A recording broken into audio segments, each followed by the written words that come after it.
a spinning wheel where all I feel is the ice getting thinner. Step by step, day by day, I'm fighting a winner.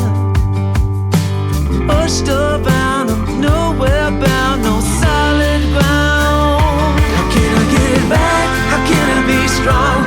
And all I do comes out wrong. I wanna be a saint, but I ain't. I'm far from. I wanna be brave, I wanna stand tall, but I feel like I'm losing this war. How can I stand my ground when I back down each time?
baby, dance the night away. I let my head down if I won.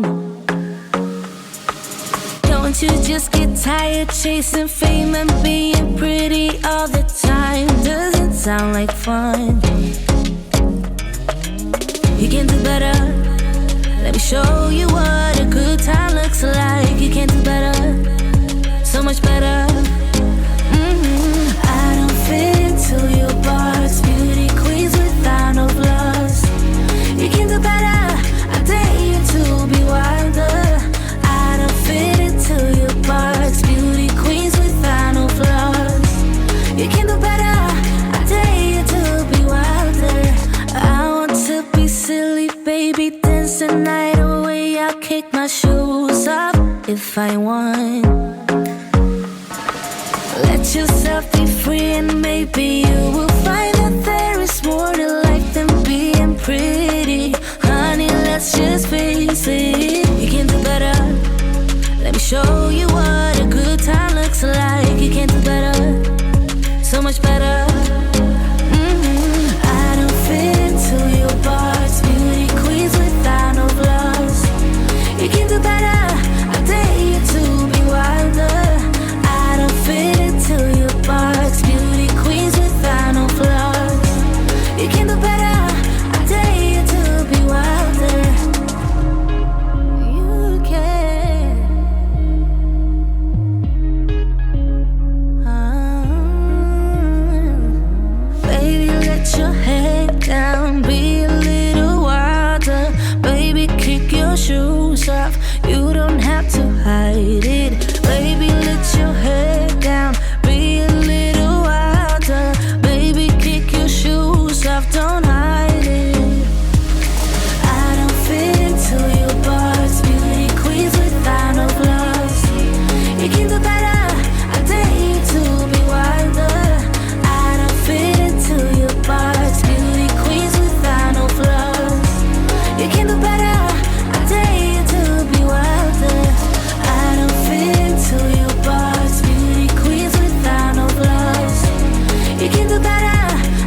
first virtual DIY summit will start in 10 minutes.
Feathers in my hair and braids around my waist. I'm almost a bird.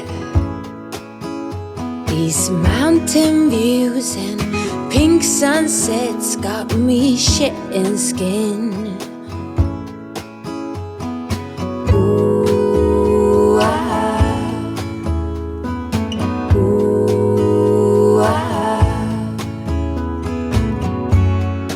we all strive to be more.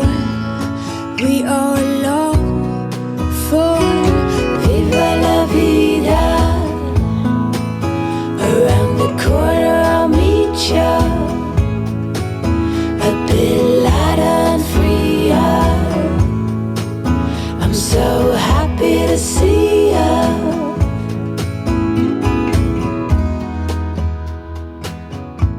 The first virtual DIY summit will start in 5 minutes. And the air fills up my lungs and it tickles. Oh, what a joyful feeling. I think I'm gonna stay here under all these rays and soak up the sun. Ooh,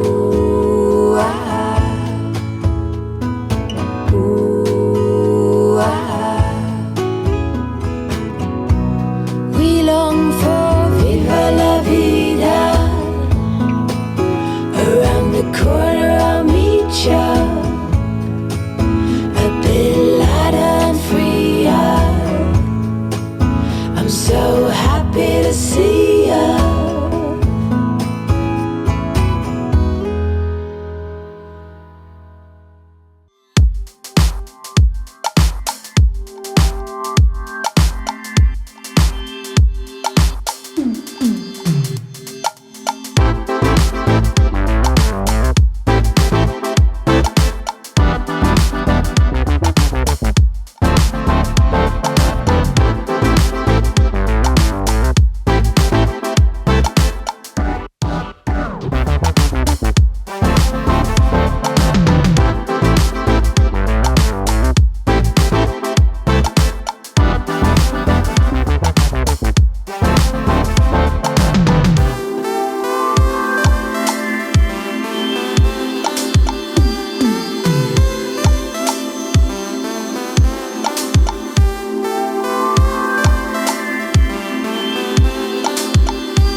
The first virtual DIY summit will start in 1 minute.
Ladies and gentlemen,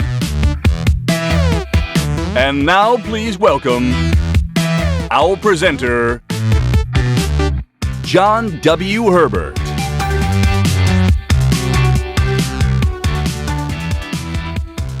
Hello, and welcome to this the second day of the virtual Global Home Improvement, the Global DIY Summit 2021. My name is John Herbert. I'm the General Secretary of EDRA, the European DIY Retail Association, and the General Secretary of GIN, the Global Home Improvement Network. I would like to welcome all our friends and all our members from all over the world and all the delegates that are tuning in to this Global Summit today. Particularly all those who joined us yesterday, because I think we had yesterday 4 excellent sessions. We started with the Future Home with Tim Chua from Euromonitor. This was followed by Customer Experience is Everything by Ken Hughes. We followed this by Partnership with Obi, with Sebastian Gundel, and also from Wolfcraft, Mr. Weigel, Stefan Weigel, sorry.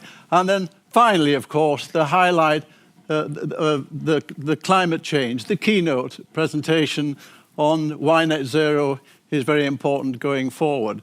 And here we had the CEO of Kingfisher, Thierry Garnier, and the Member of Parliament, Andrew Griffiths. But today we've got equally an excellent program. But before I go to that, for all those people who saw it yesterday, do let us have you vote how you found the presentations, because we always want to try to improve what we're doing, so do let us know. Well, today, another very informative and I think a very exciting day. We're starting where we finished off, saving the world. This time we're talking about sustainability economy with 2 of the leading home improvement companies in the world who are really dedicated to sustainability issues. And also a top supplier, a giant, and a very innovative company. And the moderator will be there, of course, as well. This will be followed with my interview with one of the most respected and leading CEOs here, not only in Germany, but in Europe. This will be also then followed by the future of retailing and data as a differentiator. By God, this is a power lady from America who will be joining us later. And finally, my very dear friend Jim English, who I've known for many years, will be talking about the success of the Home Depot. So really, I think we're in for 2 very, very exciting days. As I say, please don't forget to vote and let us know your opinion. So, I think we can now start on the very first presentation today. It is sustainable economy. As I said, we have 2 of the leading home improvement companies in the world. First of all, it's Bunnings of Australia, the CEO, Mike Schneider. This is a very dedicated company for the environment. And I know Mike Schneider is personally involved in a lot of issues where he's helping the community. Bunnings is the most trusted brand in Australia. And what can be better to be the most trusted brand? So, and then we've got also from Kesko, we've got Jorma Rauhala.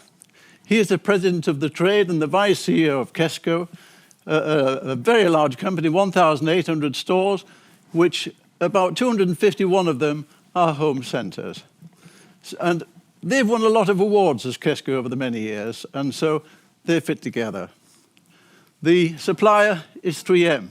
As I mentioned earlier, a giant, very innovative, and I'm very interested to hear from the speaker today of how he sees this going forward. Yeah?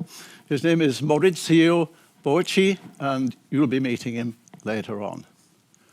But the moderator is a very young, very dynamic lady who gave a presentation in Stockholm, and she was quite brilliant. She is in the 11th generation of her company. It's been going for 378 years. She also started a startup, Damn Plastic. She is dedicated to the environment. And so, may I now introduce you all Victoria Neuhofer.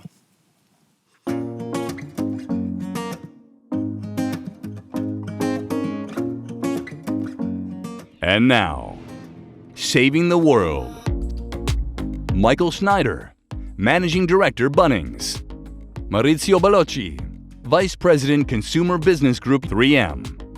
Jorma Ruhala, Deputy CEO, Kesko. And our presenter, Victoria Neuhofer, Sales Director, Neuhofer Holz.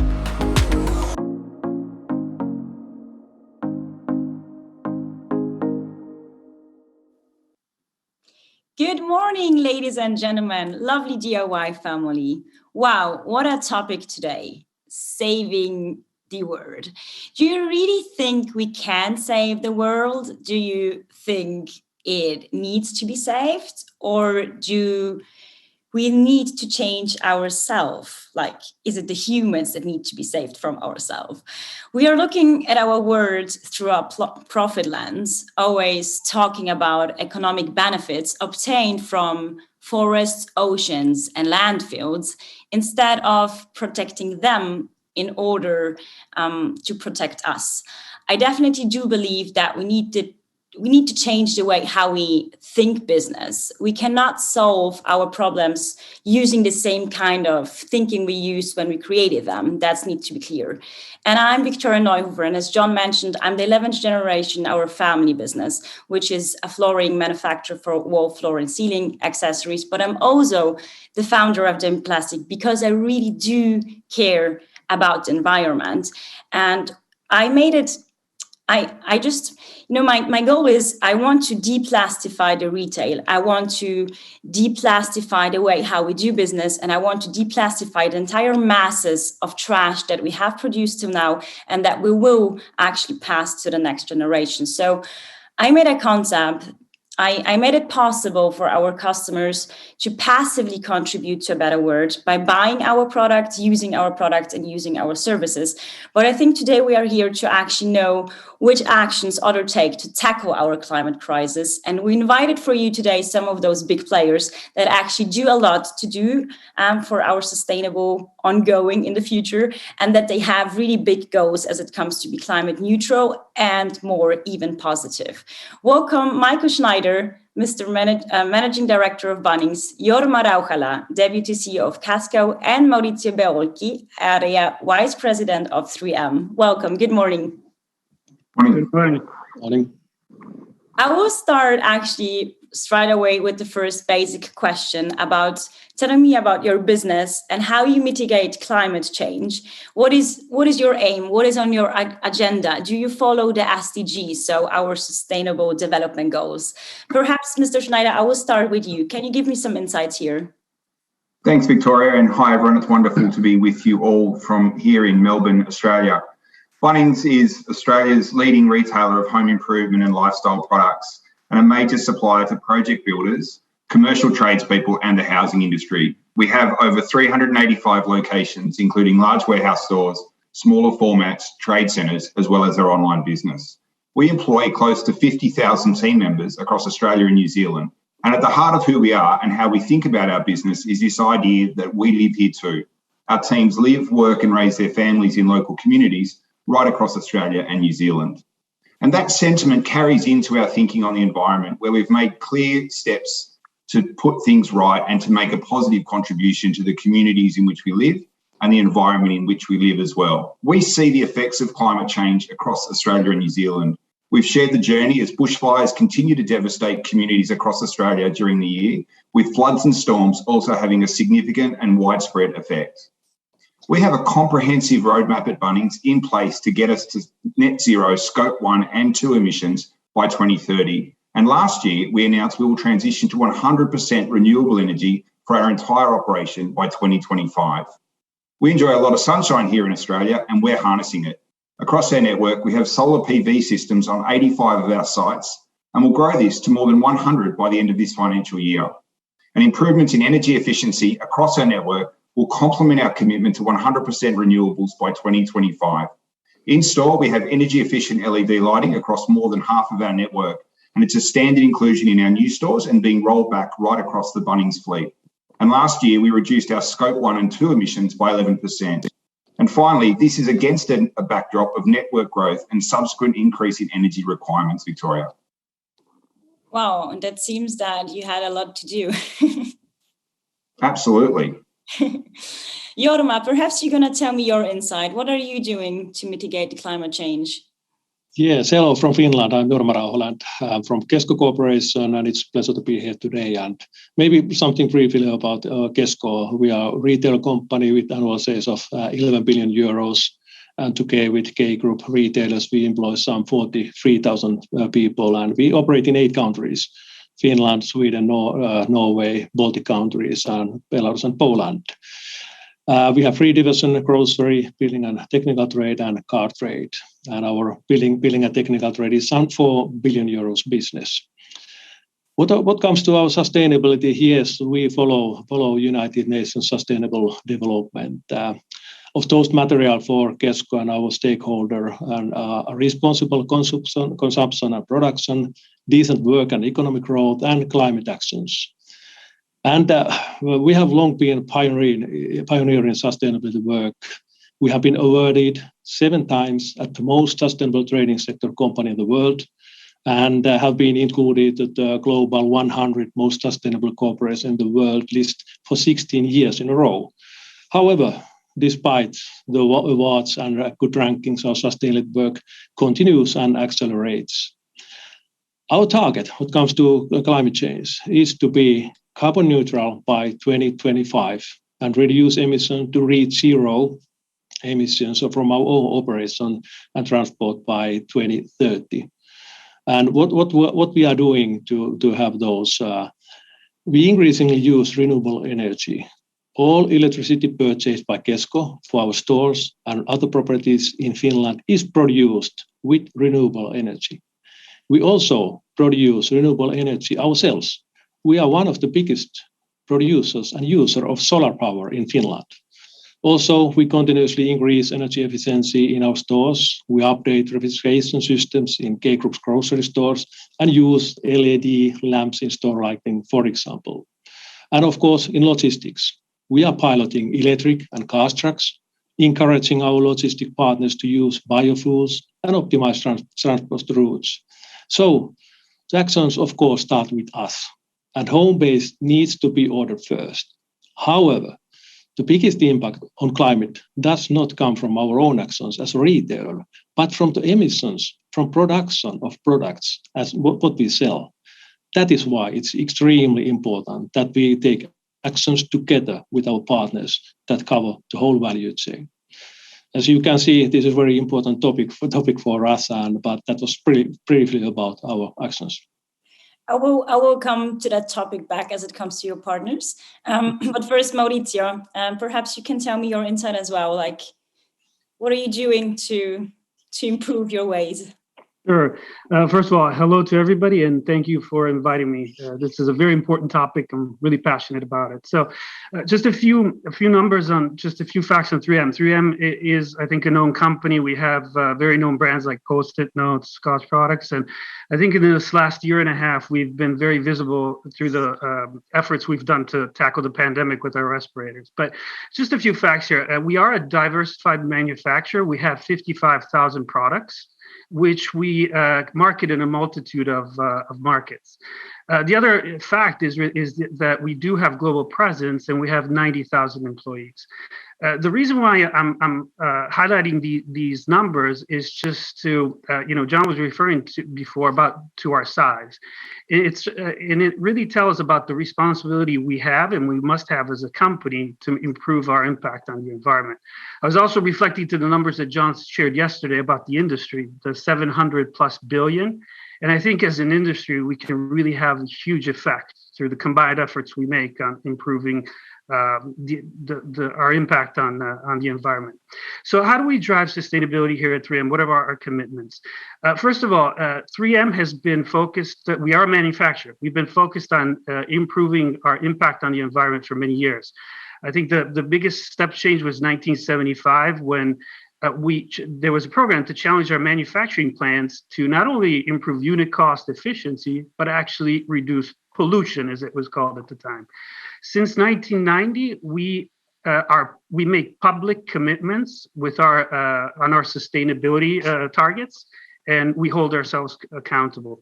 And we've been continuously stepping it up. How we manage sustainability right now is really linked to what we are as a company. We are a science-based company, and our purpose is really that to partner with whether it's suppliers, our customers, understand consumers, governmental agencies, to really transform business and improve people's lives. So as such, we use science at the base of this, and we manage sustainability on 3 pillars. The first one is science for circular, we call it. So this is really producing, more with less materials to keep developing the global circular economy. Some commitments here, as an example, are we have commitments to reduce water use. So we would like to reduce water use by 25% between here and 2030. Other very important commitment, which is in our business, is reducing the dependence on virgin fossil-based plastics. So our commitment within the next 2 years is to reduce by 125 million pounds, American company, so in pounds. The second pillar is science for climate. And this is really, again, innovating to improve our impact on the global climate. And this is really, the biggest commitment we have here is carbon neutrality. We target 2050 for carbon neutrality, but we will be reducing by 50% by 2030. So there's much we can do now. And the third one is science for community. There's much we can do to really improve the communities where we are. And I'll just finish to this. All these 3 pillars are aligned to the 17 United Nations SDGs. And lastly, the company has committed this year, we will be investing $1 billion.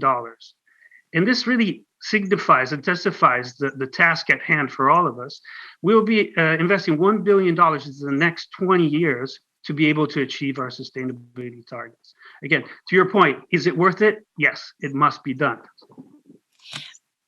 Perfect last sentence, Maurizio. So I need to say it just once again. So we really need to change the way how we think business. And we can't solve problems using the same kind of thinking we used when we created those problems. That really needs to be clear. And I have the feeling that actually more and more people are getting that. So we all also know how important a sustainable supply chain is. So as a retailer, Mr. Schneider, can you tell me, your partners and your suppliers play an essential role as it comes to reducing their emissions, but what do you do with them? How do you encourage them to do so, or what do you do together to actually be more sustainable? It's an excellent question, Victoria. And firstly, congratulations, Maurizio, on that investment. 3M are a fantastic supplier partner to Bunnings here in Australia and New Zealand, and to hear that sort of commitment is really encouraging for us. And that really reflects the sort of conversations we're having with many of our suppliers. We work with some of the world's leading brands and leading manufacturers. We really focus on long-term strategic partnerships. Many of our suppliers are partners with us now over 3 decades, and I think it is really important that as we grow and evolve our businesses, we do it in a very proactive way, engaging with our suppliers to share progress, to be really clear in what our priorities are for sustainability. Because I think as a retailer so close to the customer, being really clear with your suppliers in that space is really important. And we really value the suppliers. And I know many of them are on this conference, and I extend my thanks to them for their fantastic support of our team and our business. And that clarity of purpose when it comes to sustainability is so important. We work with our suppliers to constantly innovate and bring new products to market. That helps us to benefit from improved environmental practices in manufacturing related to energy use, raw material use, or packaging improvements. And in partnership with our suppliers, we're looking at ways to tackle waste, minimise total packaging, and transition packaging to packaging that's compatible with recycling systems here in Australia and New Zealand. And that's got great environmental benefits, but it's got great bottom line benefits as well. Reduced packaging means you can transport more product, you can transport using less energy because you're relying less on the supply chain. So there's these really good flow-throughs of doing the right things for the environment that actually have clear financial benefits for organisations as well. Examples of what we're doing are removing unnecessary strapping from our timber and decking ranges, removing polystyrene, which is difficult to recycle, and replacing it with recycled honeycomb cardboard packaging for our kitchen ranges. And kitchen sales for us are a significant part of our model. We're an active member of the Australian Packaging Covenant organisation, working to increase the use of recycled and renewable packaging materials and improve recyclability of packaging and on-label pack labelling as well, because it is important to educate customers on that journey. And we've introduced the Australasian recycling label across our range to help educate and inform our customers on responsible recycling and disposable options for the products that they're purchasing when they come into Bunnings or they're purchasing products online. And lastly, whilst we know we've got some way to go, our goal is to reach 100% sustainable packaging by 2025, Victoria. Well, that's great, Michael. I just want to emphasize one more point, what you said, that we need to educate our customer. We definitely need to do that because we didn't do it in the last year. We were lying, we were using the marketing, we were using the entire advertising just to sell more without actually educating them what to do with the product then at the end. So it's perfect goal, and I really appreciate it that you move forward here. Jorma, what about your partners and your suppliers? How do you tackle together our... not that green word now. Yes, getting our partners on board is absolutely crucial. And when we look at the total climate impact of actions, the emissions from the production of the products we will sell outnumber the emissions we generate ourselves. An example, it has been calculated that the climate impact of Kesko's own actions is less than 100,000 tons of carbon dioxide equivalents, while the emissions generated during production is almost 50 times bigger, almost 6 million tons. So when we look at the total impact of the action, cutting emissions together with our partners is crucial. So what we are doing is that 2020, we joined supply chain program by non-profit organization Carbon Disclosure Project and challenged our suppliers to do the same. By joining the supply chain program, we wanted to encourage the whole value chain to reduce emissions and also wanted to indicate to our suppliers that this is something that we value as partner. By engaging with the supply chain program, our suppliers can collect and disclose comparable and relevant environment and data. They are also able to get CDP's helps and insights to drive more ambitious actions to tackle climate change. Already, several dozens of the biggest suppliers have committed to CDP's supply chain program, and another round to invite suppliers will start later this year. I think this is a good example how we can fight climate change together with the whole network to have the biggest impact, several times bigger than we could do by ourselves. Definitely. It's the only way. If we not do it together, there will be no... it will not have enough power. Yeah. Mauricio, what about you? Do you have the same power in your supply chain?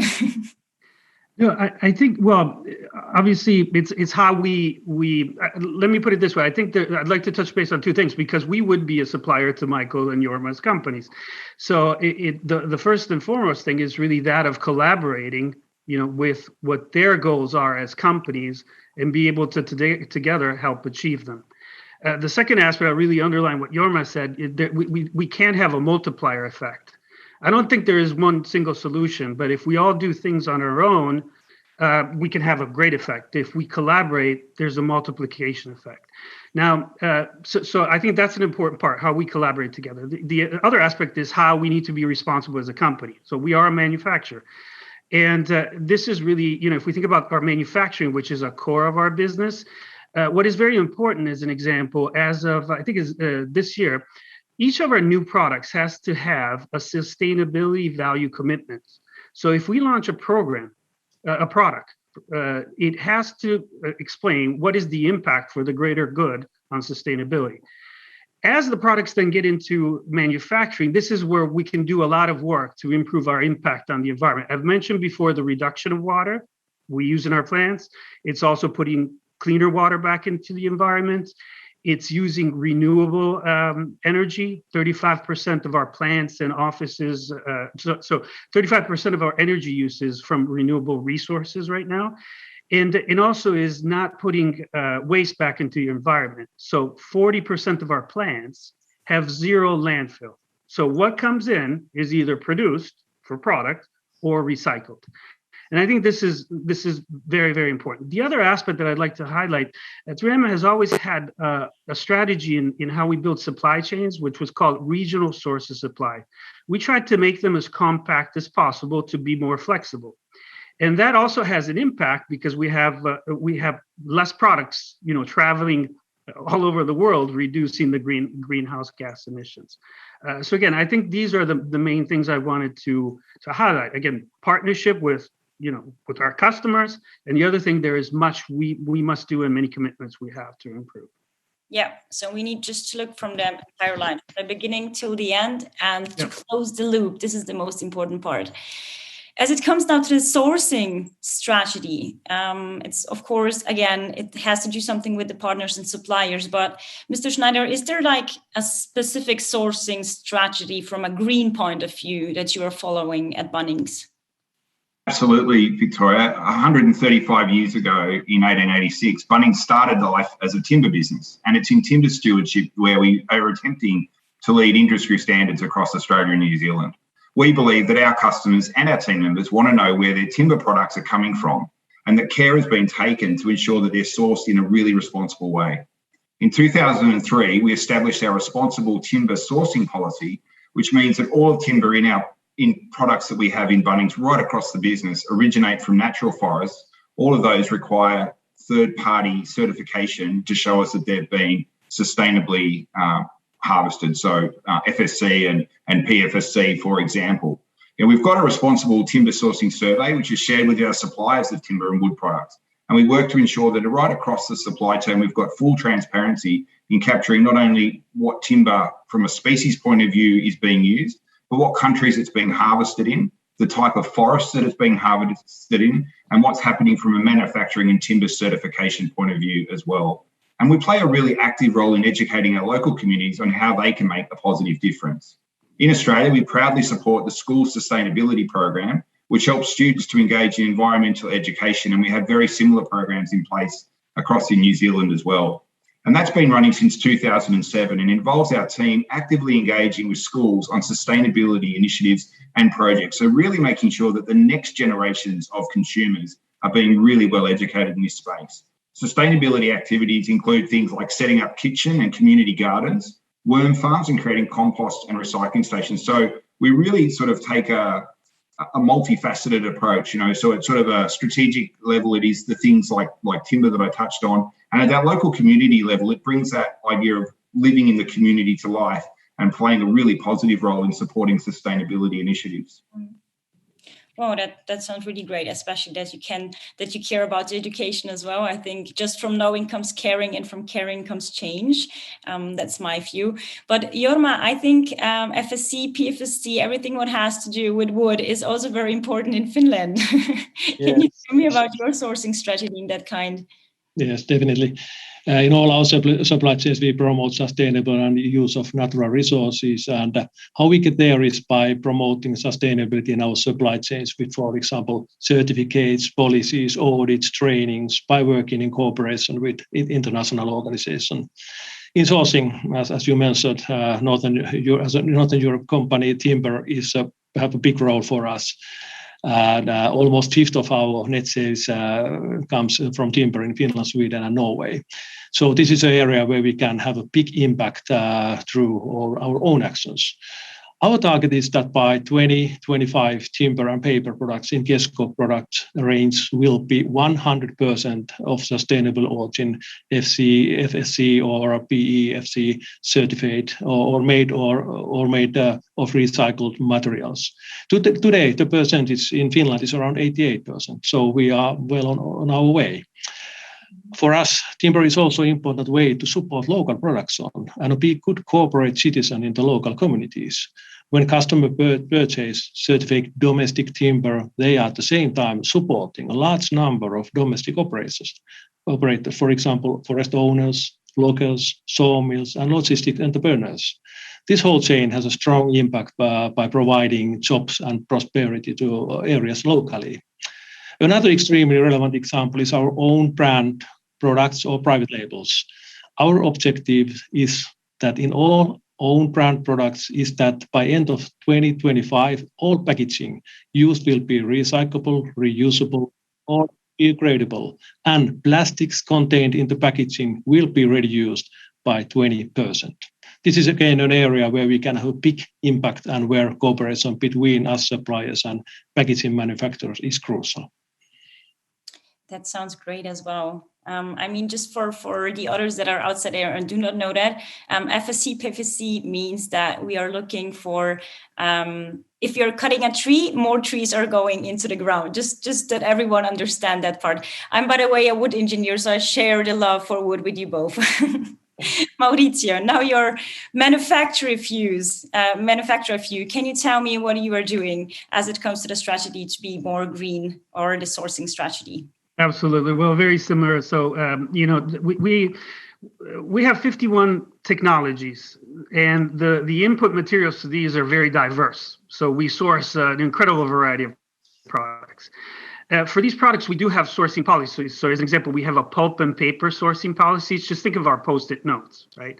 So we are similar, FSC, PFC, and so forth. We have a responsible minerals sourcing policy, and I could go on. So especially the more critical value streams and resources, we have very stringent sourcing policies.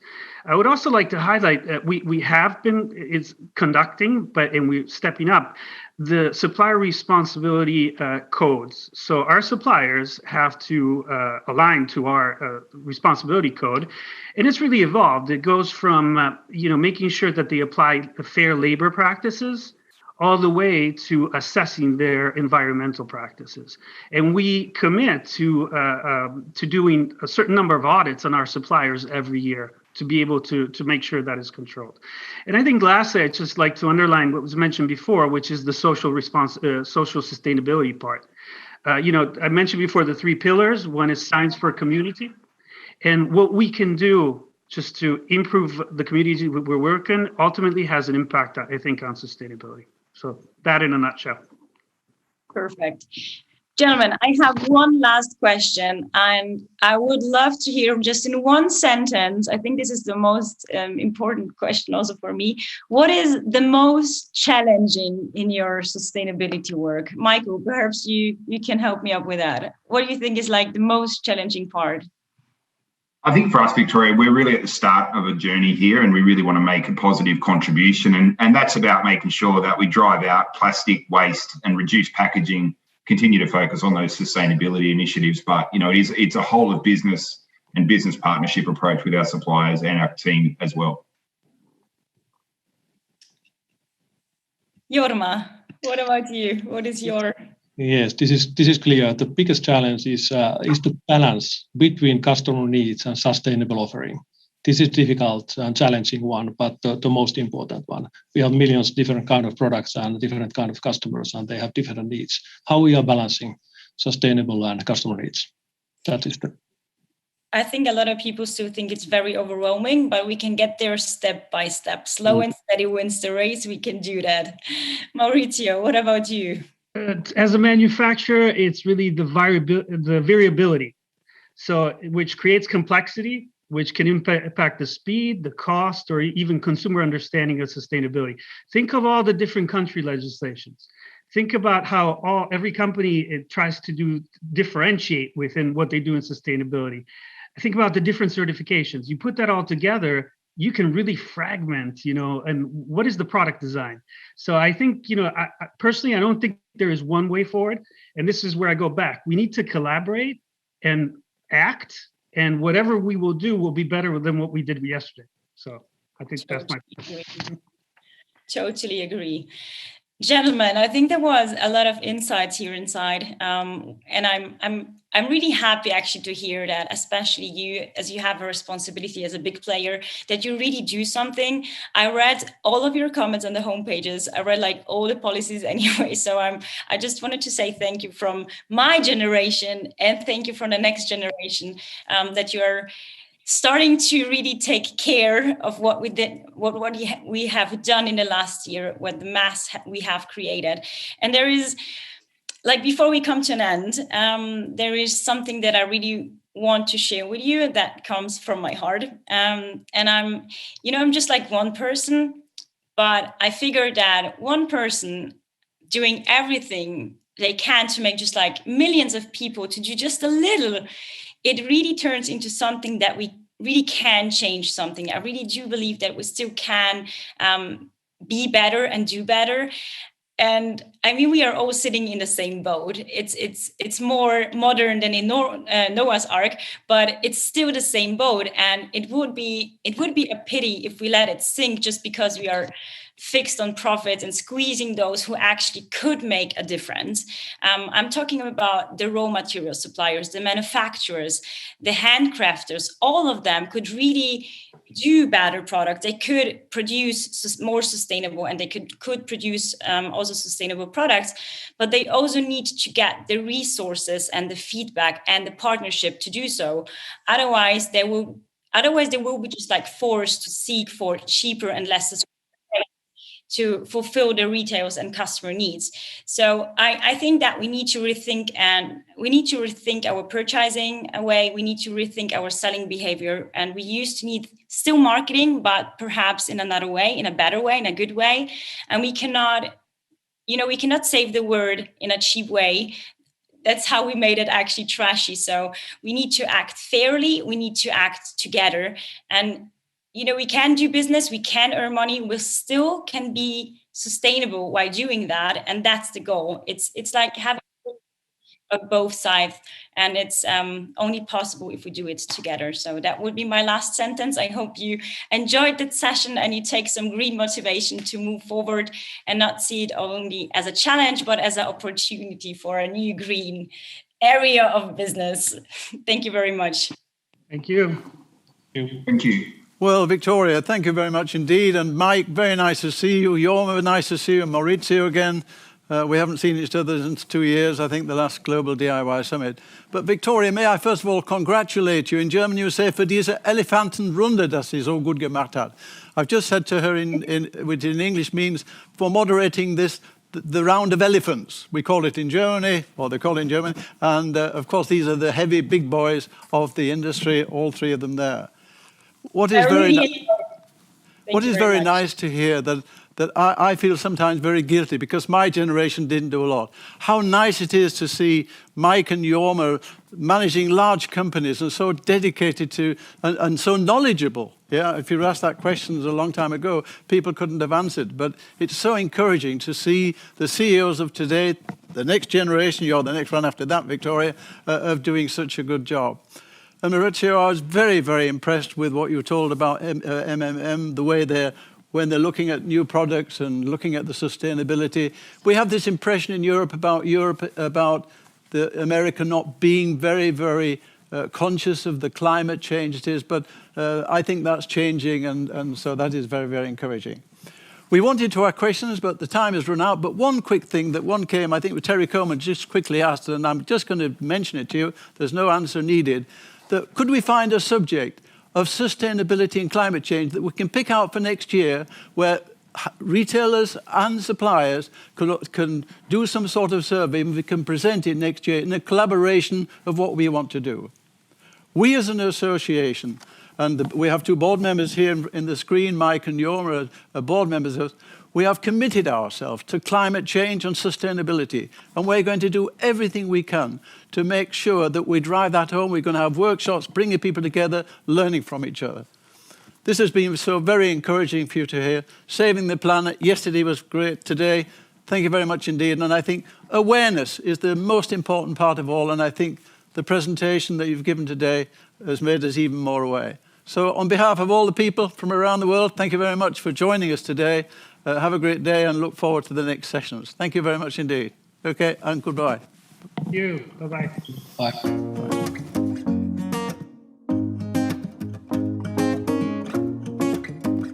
And now, the future of home improvement retailing following COVID-19. With Erich Harsch, CEO Hornbach Baumarkt AG. John W. Herbert, General Secretary, Edra Jin.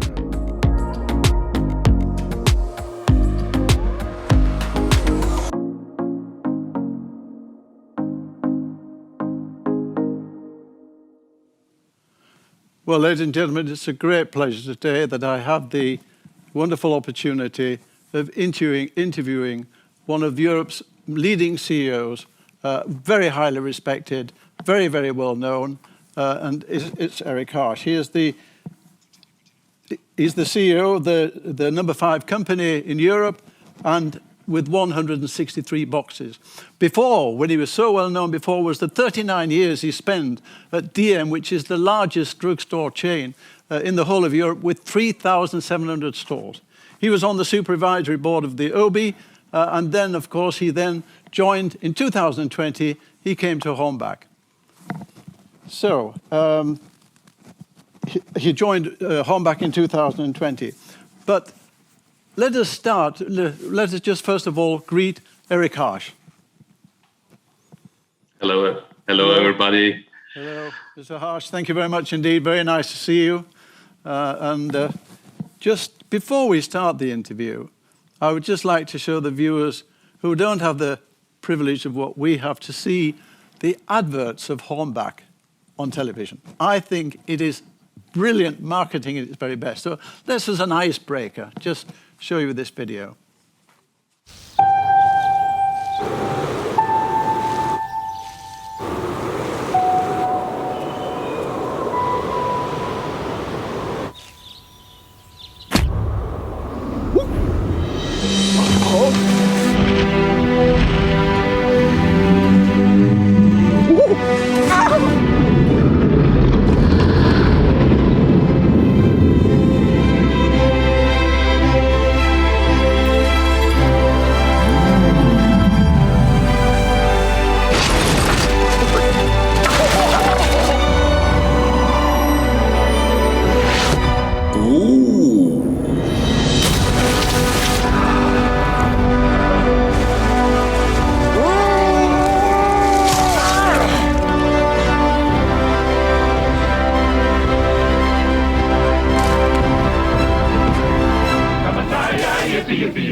Well, to me, that is marketing at its very best. My wife watches and she said, "Was soll das? What's that all about?" But everybody talks about the Hornbach advertising. It's very, very well known. Hornbach has got the highest sales per square meter in Germany. It's one of the most successful companies in Europe. And this is the type of advertising it does for awareness. But in the stores themselves, there is a high level of professionalism. A lot of integrity goes in it. So, Mr. Harsch, the first question I'd like to ask you, that I've followed your career the last 20 years and seen how DM has gone to 3,700 stores, and you've been the head of it and very, very well thought of it. And then you come into the big boxes. Hornbach have got 163 boxes. What was it like managing these rather small drugstores and now these huge stores? How did you feel about it?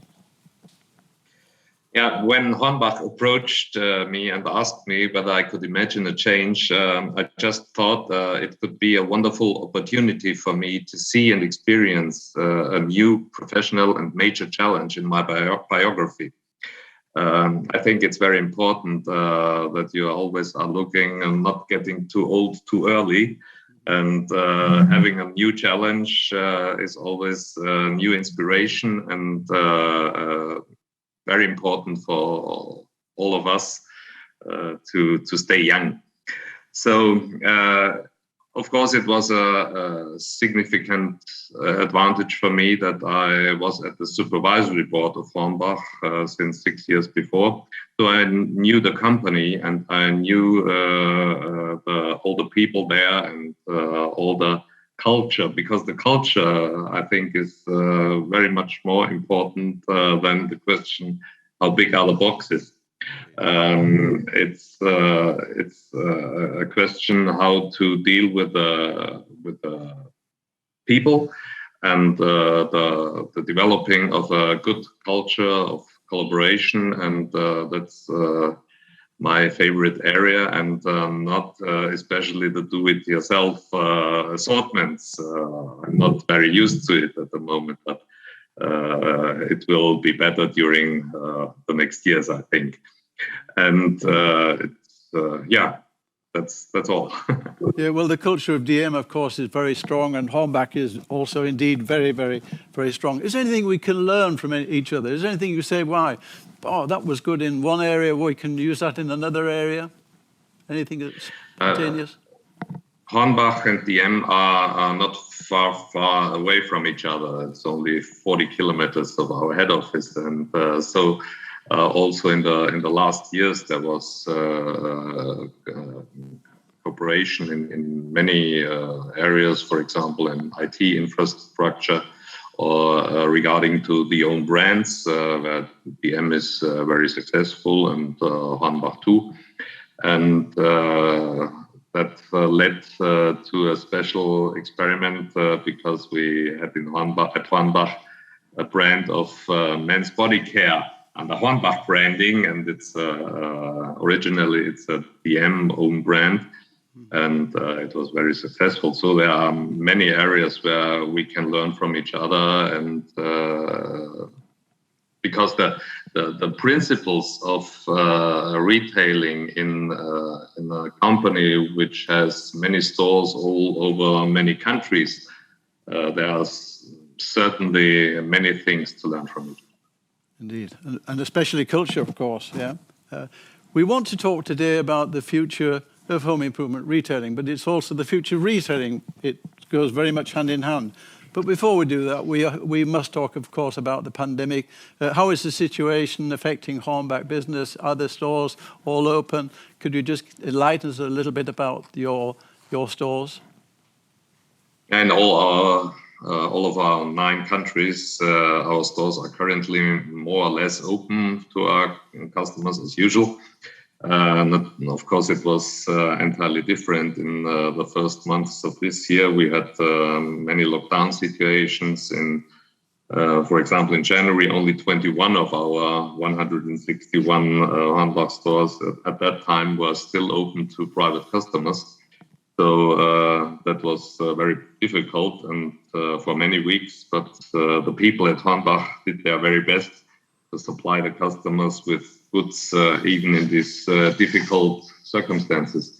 We were able to increase our click and collect volume at sometimes for about 800% compared to the respective weeks of the previous year. So of course it was an enormous effort on the part of our stores, but we were able to achieve nearly the same sales of the previous year in January and during the lockdown situation. So the last financial year, which ended at the end of February, we had a big increase with 15% plus to the previous year, and it was a good development also in many of our countries, and especially in Germany, we had a very good development.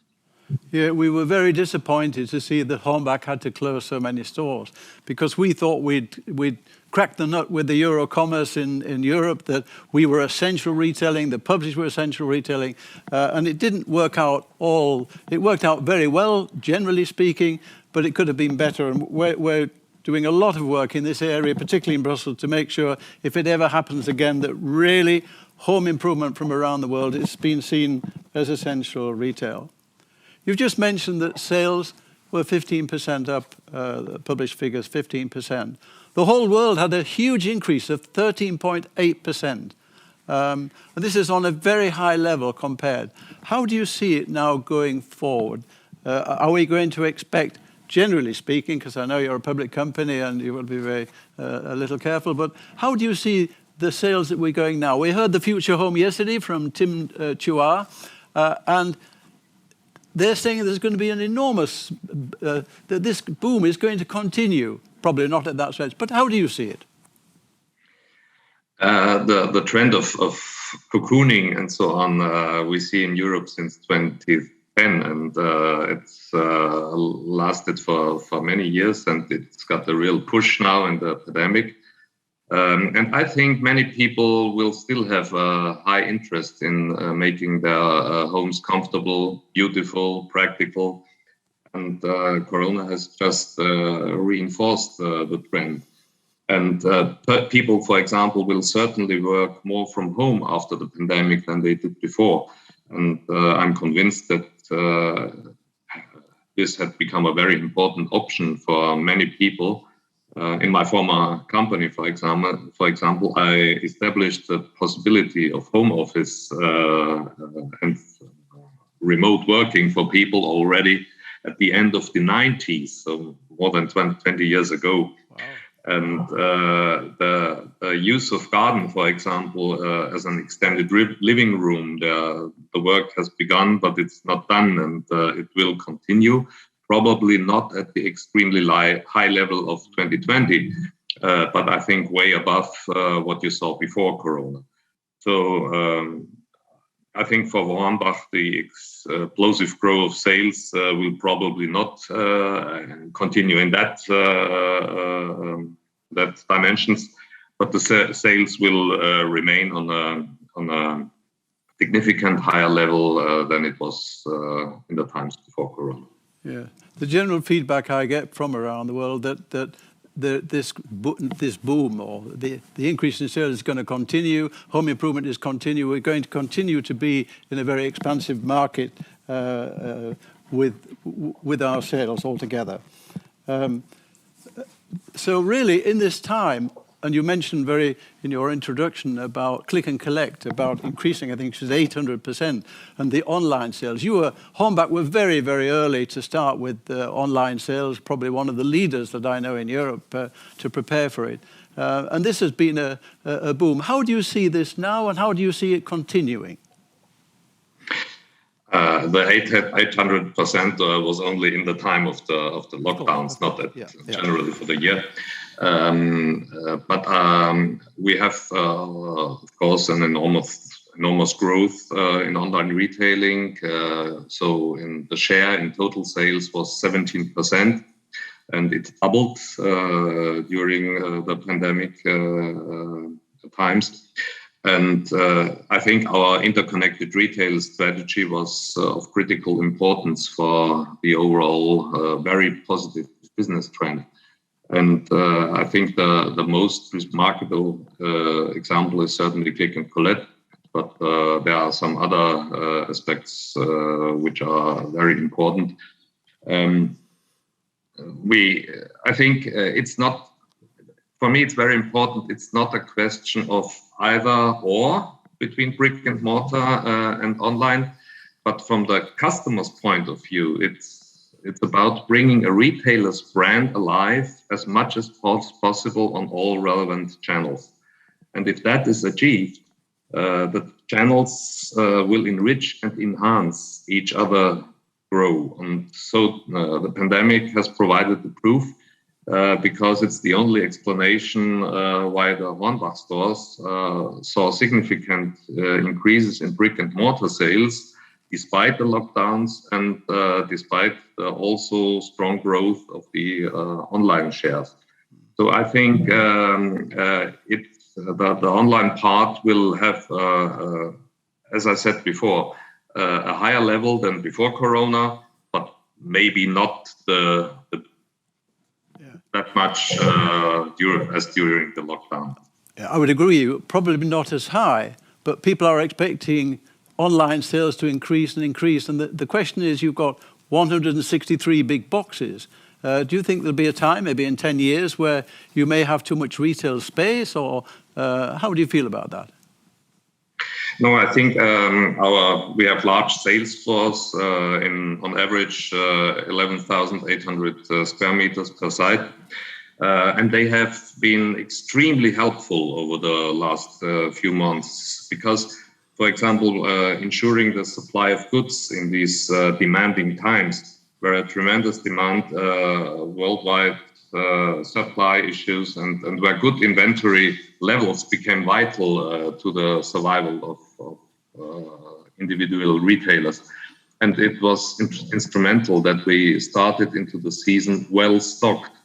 And the large sales floors were a key to success in the lockdown months as well, because they enabled us to shoulder the huge click and collect volume in the stores. You need space for all of the items for the people. And if a home center has a small site somewhere and a competitor in the near larger one, then the smaller one always tends to be at a disadvantage. So to make it possible for customers to buy everything that they need for their current projects in one go. A wide and deep assortment is prerequisite, and with the corresponding selection. So I think that needs a lot of space, and the big boxes will remain. Yeah, very interesting, because the feedback I get from all our members over the world, that nobody is really worried that we're going to have too much physical space. They all think, as you say, that if you're going to win, you're going to go hand in hand. So when you look at the market today, there's another competitor come along, the marketplaces. Yeah, they're coming along. We've been doing a lot of work in Brussels to make sure that we have a level playing field. We can't, this is the progress that retail is taking, but at the same time, the level playing field must be right. Do you worry about these sort of businesses? They are competitors, and of course the topic marketplaces is important and will be important, and maybe also important for us. But I think as a brick and mortar and interconnected online retailing player, we have some advantages, and there's always much competition, and you have to build your own strength and for convincing the customers that the loved brand is Svanbach, not another brand. So of course it's important, but we have to look to our own strengths. Indeed. I was quite shocked when I saw the other day in the newspapers, or an advert in fact, that I can buy Gillette now from Gillette directly. And I was quite shocked, because I thought of all the people, particularly DM and other companies selling Gillette, that now you can go to Gillette to order your products. Is this a danger for the future, that suppliers will go direct to the consumer? That was discussed in the drug store area since many years. And the question is, from the point of customer's view, what's the solution you offer to the people? And of course, if you only need one product, you can get it from the industry directly. But very often the people need solutions for a whole topic and more items from different suppliers. And I think the combination of the assortment, of the special assortment you can offer is important for the customer. So they will have a share on the market share, of course, the industry directly. But I think all the retailers have also their chances in the future. But you don't see it like many. You don't see it as being a very big danger going forward. I think the shopping experience, we heard that yesterday, customer experience, going in shops. Are the younger generation? My son doesn't go in the shop half as much as I do. Is this going to continue? We'll probably just have to wait and see. But generally, like you, many people are very optimistic that together. And Hornbach and other companies of our members have got very, very strong brands, and we heard about the most trusted brands and people going to visit those stores. Mr. Haas, you've got a really excellent reputation in the branch for your management. In Germany, you say you're very bescheiden, but you get down into the detail. You're really. I read something the other day which. Something that was very, very foreign to me when I first started in German retailing. You said the people in the shop stores know better. Yeah. Well, when I started, only the head office knew better, and all those silly people in the stores didn't know better. So really, what is how do you communicate, and how did you create this atmosphere over many years, along with Guts Werner at the DM, or generally speaking, how do you create this sort of atmosphere within the stores, that the people are friendly and in such a big. How do you communicate, and how did you get this point over? For me, it is very important that you have a culture within your company that makes possible that people have their own self-responsibility, and they can start self-initiatives and feel like the boss in their area. And it's if you think a company not from the head office, but from the point of customer's view, it's very clear that the people at the front, the people which are in contact with the customers directly, they have to make the right decisions for the customer's needs. And you always have to listen to the people and to listen to their comments about the customer's needs. And of course, it's a question of communication. I think if the people in the company know that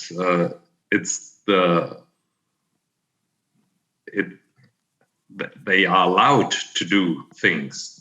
They do better things if they are only controlled not to do things. Mm-hmm. So it's a question how you are thinking the culture and which messages you give in the communication to the people. And my experience is that if the people are allowed to do more things by themselves, they do better things, and the customers are more satisfied. And if you have a very hierarchical structure and always the bosses are saying where to go, all the people are waiting what the bosses are saying. And especially in the pandemic area, you could see that it's not the right way, because it makes people slow. They are waiting for all of the rules from the management and from the head office, and are not able to look what to do in the moment. So for me, one very important thing is that the people are able to react to the different local conditions appropriately, individually, and situationally, and not by a rule or by some fixed processes which have no flexibility. Yeah. And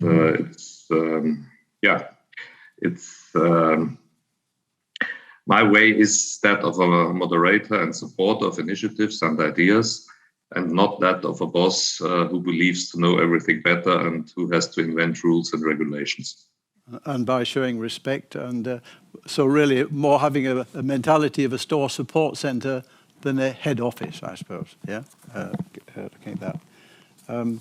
Yeah, Hornbach has got an excellent reputation in the range of products to sell. It's very professional.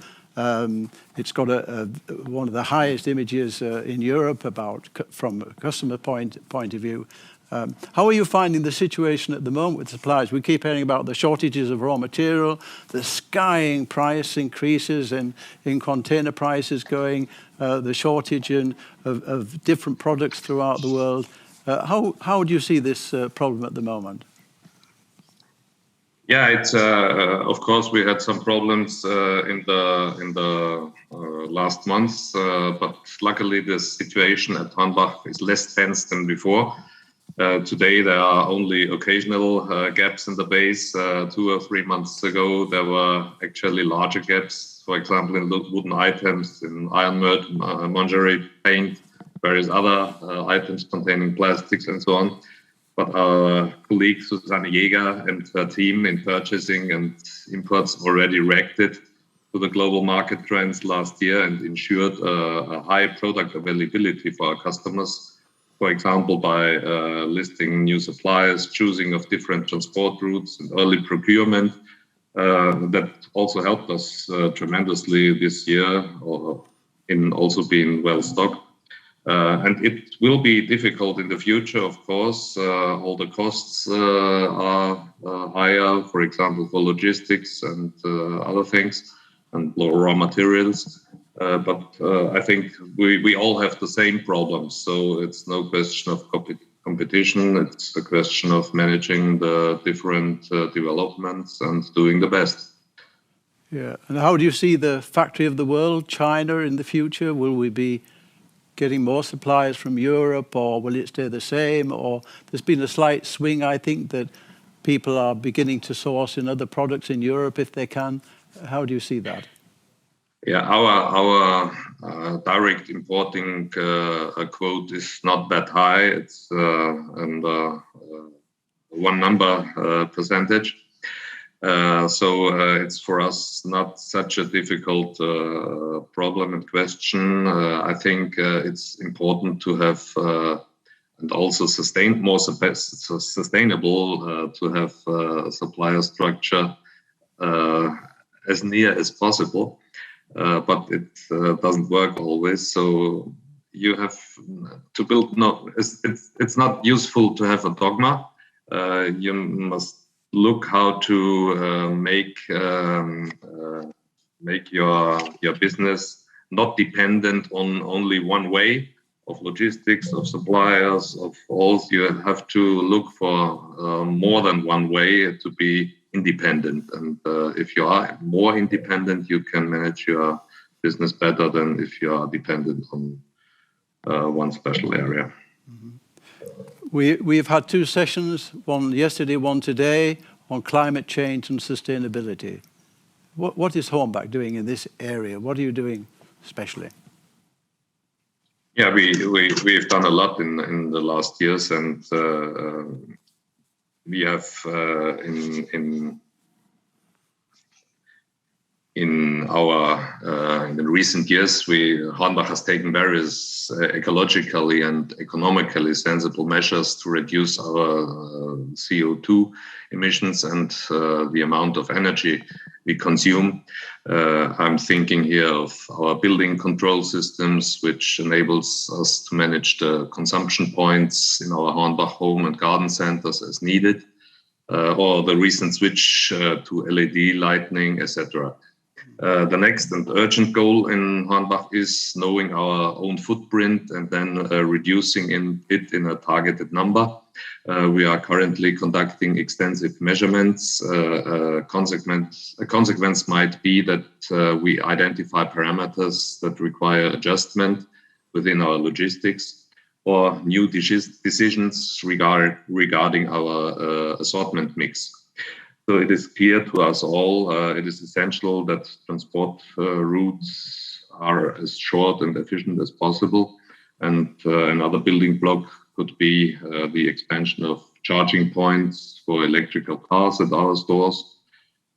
This is on the one hand a service for our customers when they already are at the stores, and they may also use the time to charge their cars. But it also demonstrates that a gradual shift away from fossil fuels has begun. And the reduction of greenhouse gases is ultimately something we need to address together, gladly also within EDRA. Mm-hmm. Okay. Well, thank you very much. I'm now coming to the final question. I would love to talk to you a lot longer, but we'll have time when we meet physically. When we've just had these terrible floods, and you, along with other companies, reacted very quickly from our industry, I think this is absolutely superb that you acted so quickly. You and other companies as well in our industry in Germany, and it happens throughout the world.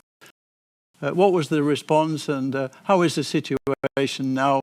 Because the damage was unbelievably high. So how is the situation today? Yeah, unfortunately, we saw quite a few catastrophic floodings in the recent years. And from experience, we know that people need immediate help and materials. From pumps to get water out of the cellar, to moving boxes to store the undamaged belongings. And our stores not only offer the people affected a 20% discount on the entire assortment, but moreover, don't have material. And some Hornbach colleagues even use their holidays to travel to the disaster area to help quickly load the store's delivery van with the necessary material and drove it to the local relief organizations. So our Hornbach Foundation immediately sprang into action as well. The disastrous flooding of the Elbe in the year 2002 that also affected Hornbach stores and the houses and flats of many Hornbach associates. That was the starting point for the establishment of the Hornbach Foundation, and it's called People in Need. And donations from employees, the company, business partners, and the whole Hornbach family have been used since then to financially help people who are in need through no fault of their own. That was also the case for all the other catastrophic floodings over the last few years in Switzerland, in Austria, in Bavaria, and now again in North Rhine-Westphalia and Rhineland-Palatinate. And the financial volume of the foundation was increased by the family and the company by a further 500,000 euros. And by now we have already received many requests for help. Unfortunately, there are also some colleagues affected. And it is all fantastic to see that we have such a strong team spirit in the company, and unreserved willingness to help each other. And the employees have donated a high five-figure amount, which the company will double in order to be able to help in a sensible and unbureaucratic manner through the foundation.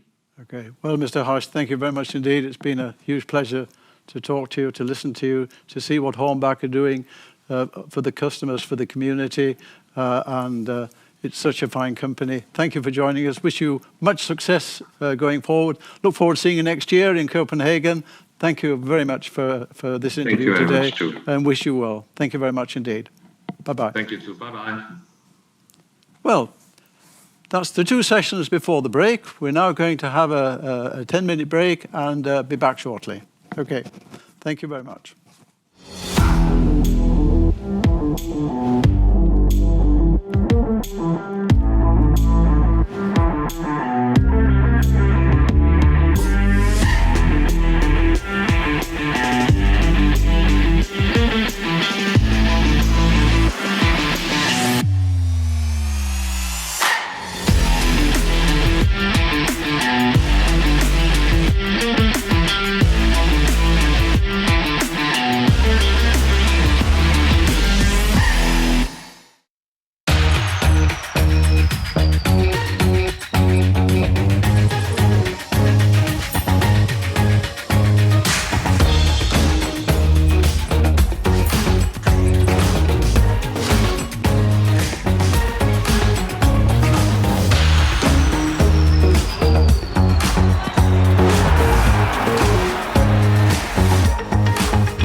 So, herzlich willkommen in der Machbar Academy. Hier geht es um die ganz großen Themen: Bauen, selber machen.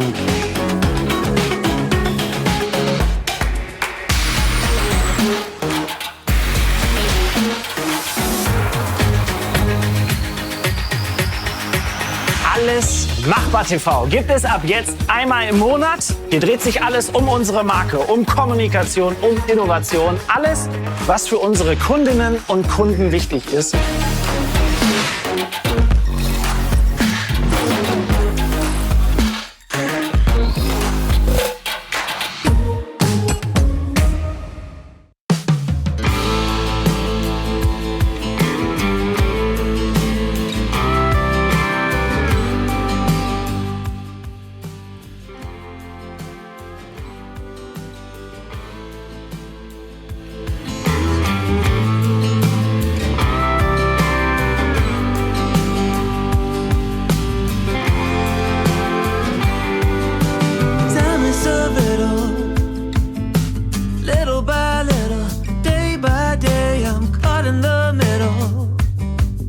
of a spinning wheel where all I feel is the ice getting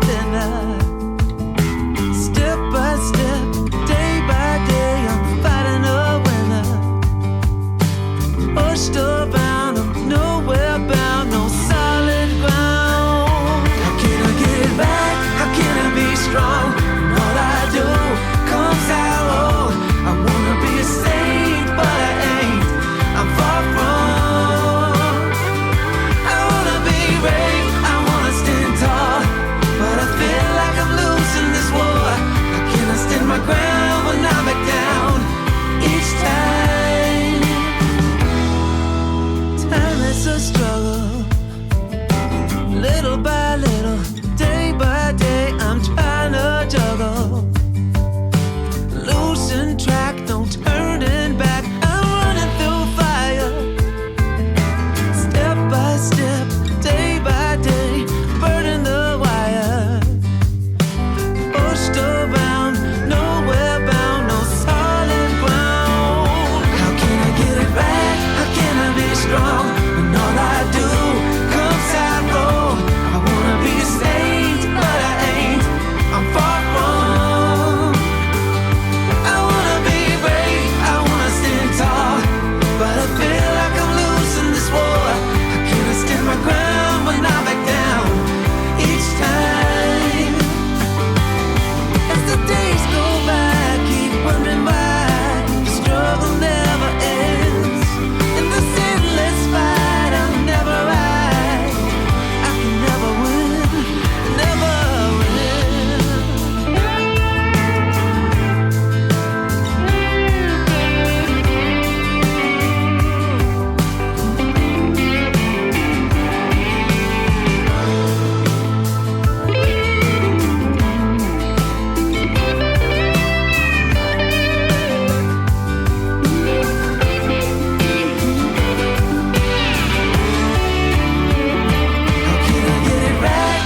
herzlich willkommen in der Machbar Academy. Hier geht es um die ganz großen Themen Bauen, selber machen.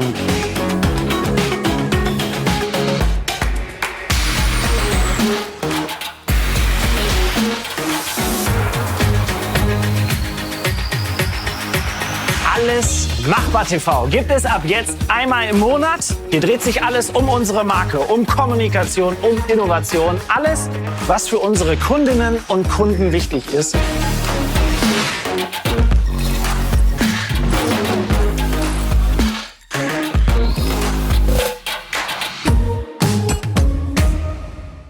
Well, welcome back again to the next two sessions.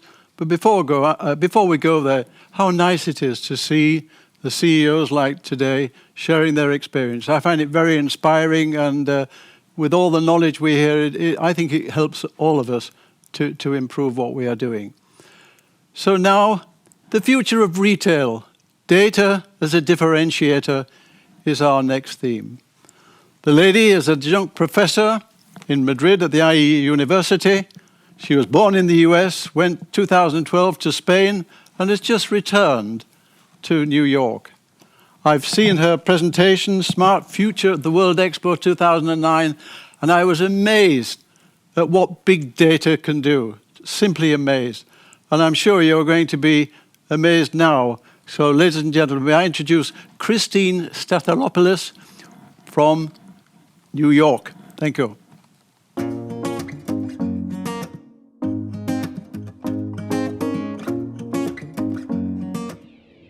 And now, the future of retail, data as a differentiator.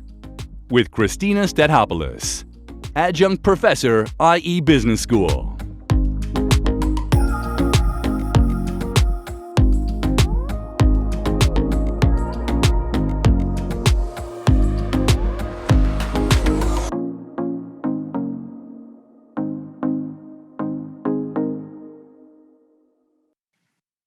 Thank you, John, for the warm welcome. It's a pleasure to be with you all here today. I'm very excited to be here, honestly, to talk about one of my favorite subjects, data. But I do have to warn you, it's 5:20 in the morning where I am, so I got up very early to join you all here today, but I'm happy to do so. That's what it takes to be part of a global community.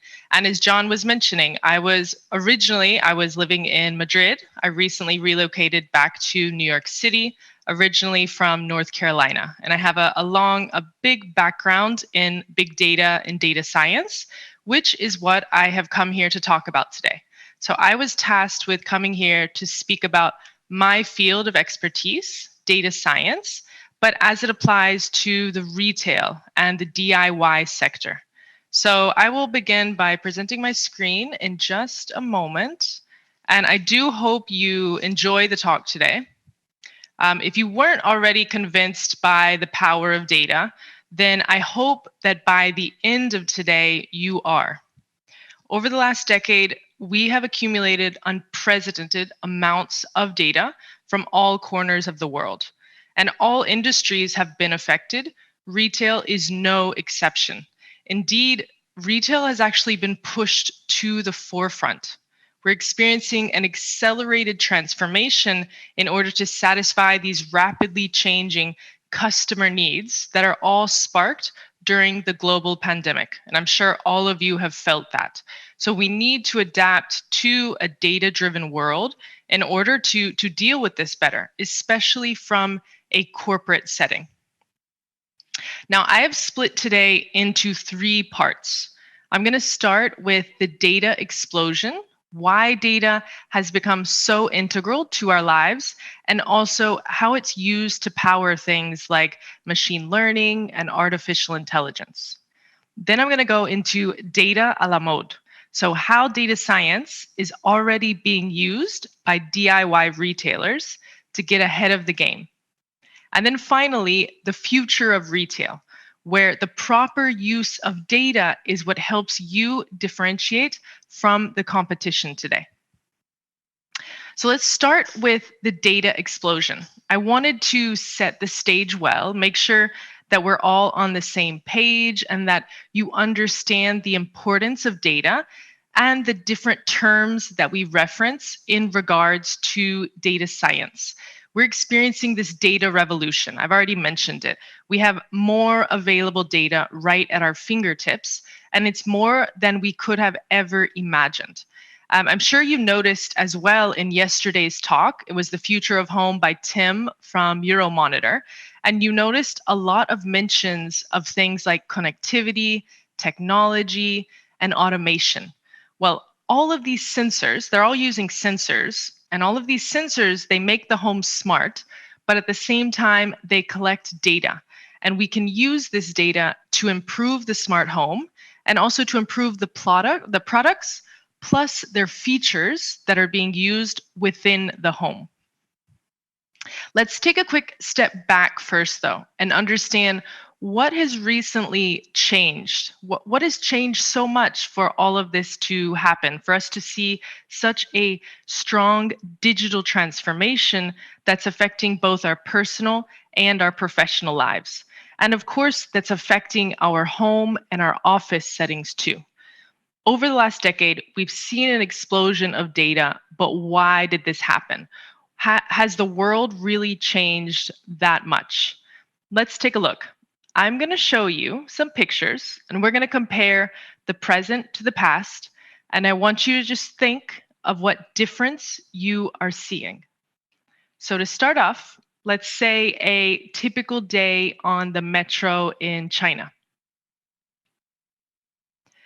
And another maybe on the streets of India. And one more of the present. The other two images I got from Google Image Search, but this one I took myself on the metro in Moscow, and I think it's quite appropriate. So we can compare all of these pictures of the present to the past. And I want you to just think, what is the difference that you are seeing? Another example is maybe a typical Friday evening with your husband or wife. And again, a dinner out with your partner. And we can compare both of these, of the present to the past. So again, think, what difference are you seeing here? And the last one, I cannot forget the famous selfie. And even the new age selfie, TikTok videos. And we can compare these of the present to the past. And more of the past. So we can see here that as humans, we haven't really changed our habits that much. It's just the mode or the form of doing them. What has really changed, though, and is very important, is the fact that everything is now being collected and stored digitally. Our entire lives are recorded online. The world is becoming an increasingly digital space, and this revolution that you've just seen, that is what has sparked all of this data talk. And it's not just people, but it's every object and organization that has a digital footprint. They're all leaving behind a digital trail. You saw the example of mobile phones in the pictures, one of the greatest sources of data today. But there are many more sources. Data, of course, is being collected from IoT sensors being placed all around our smart homes today, as well as social media, video surveillance, online shopping and e-commerce, GPS, voice data from home assistants. So the list goes on. And that's where all of this data comes from, this constant accumulation, this constant recording of everything from conversations, pictures, and videos to documents, health statistics, movements. It's a constant accumulation of data, and it's also contributed to technologies like artificial intelligence and machine learning.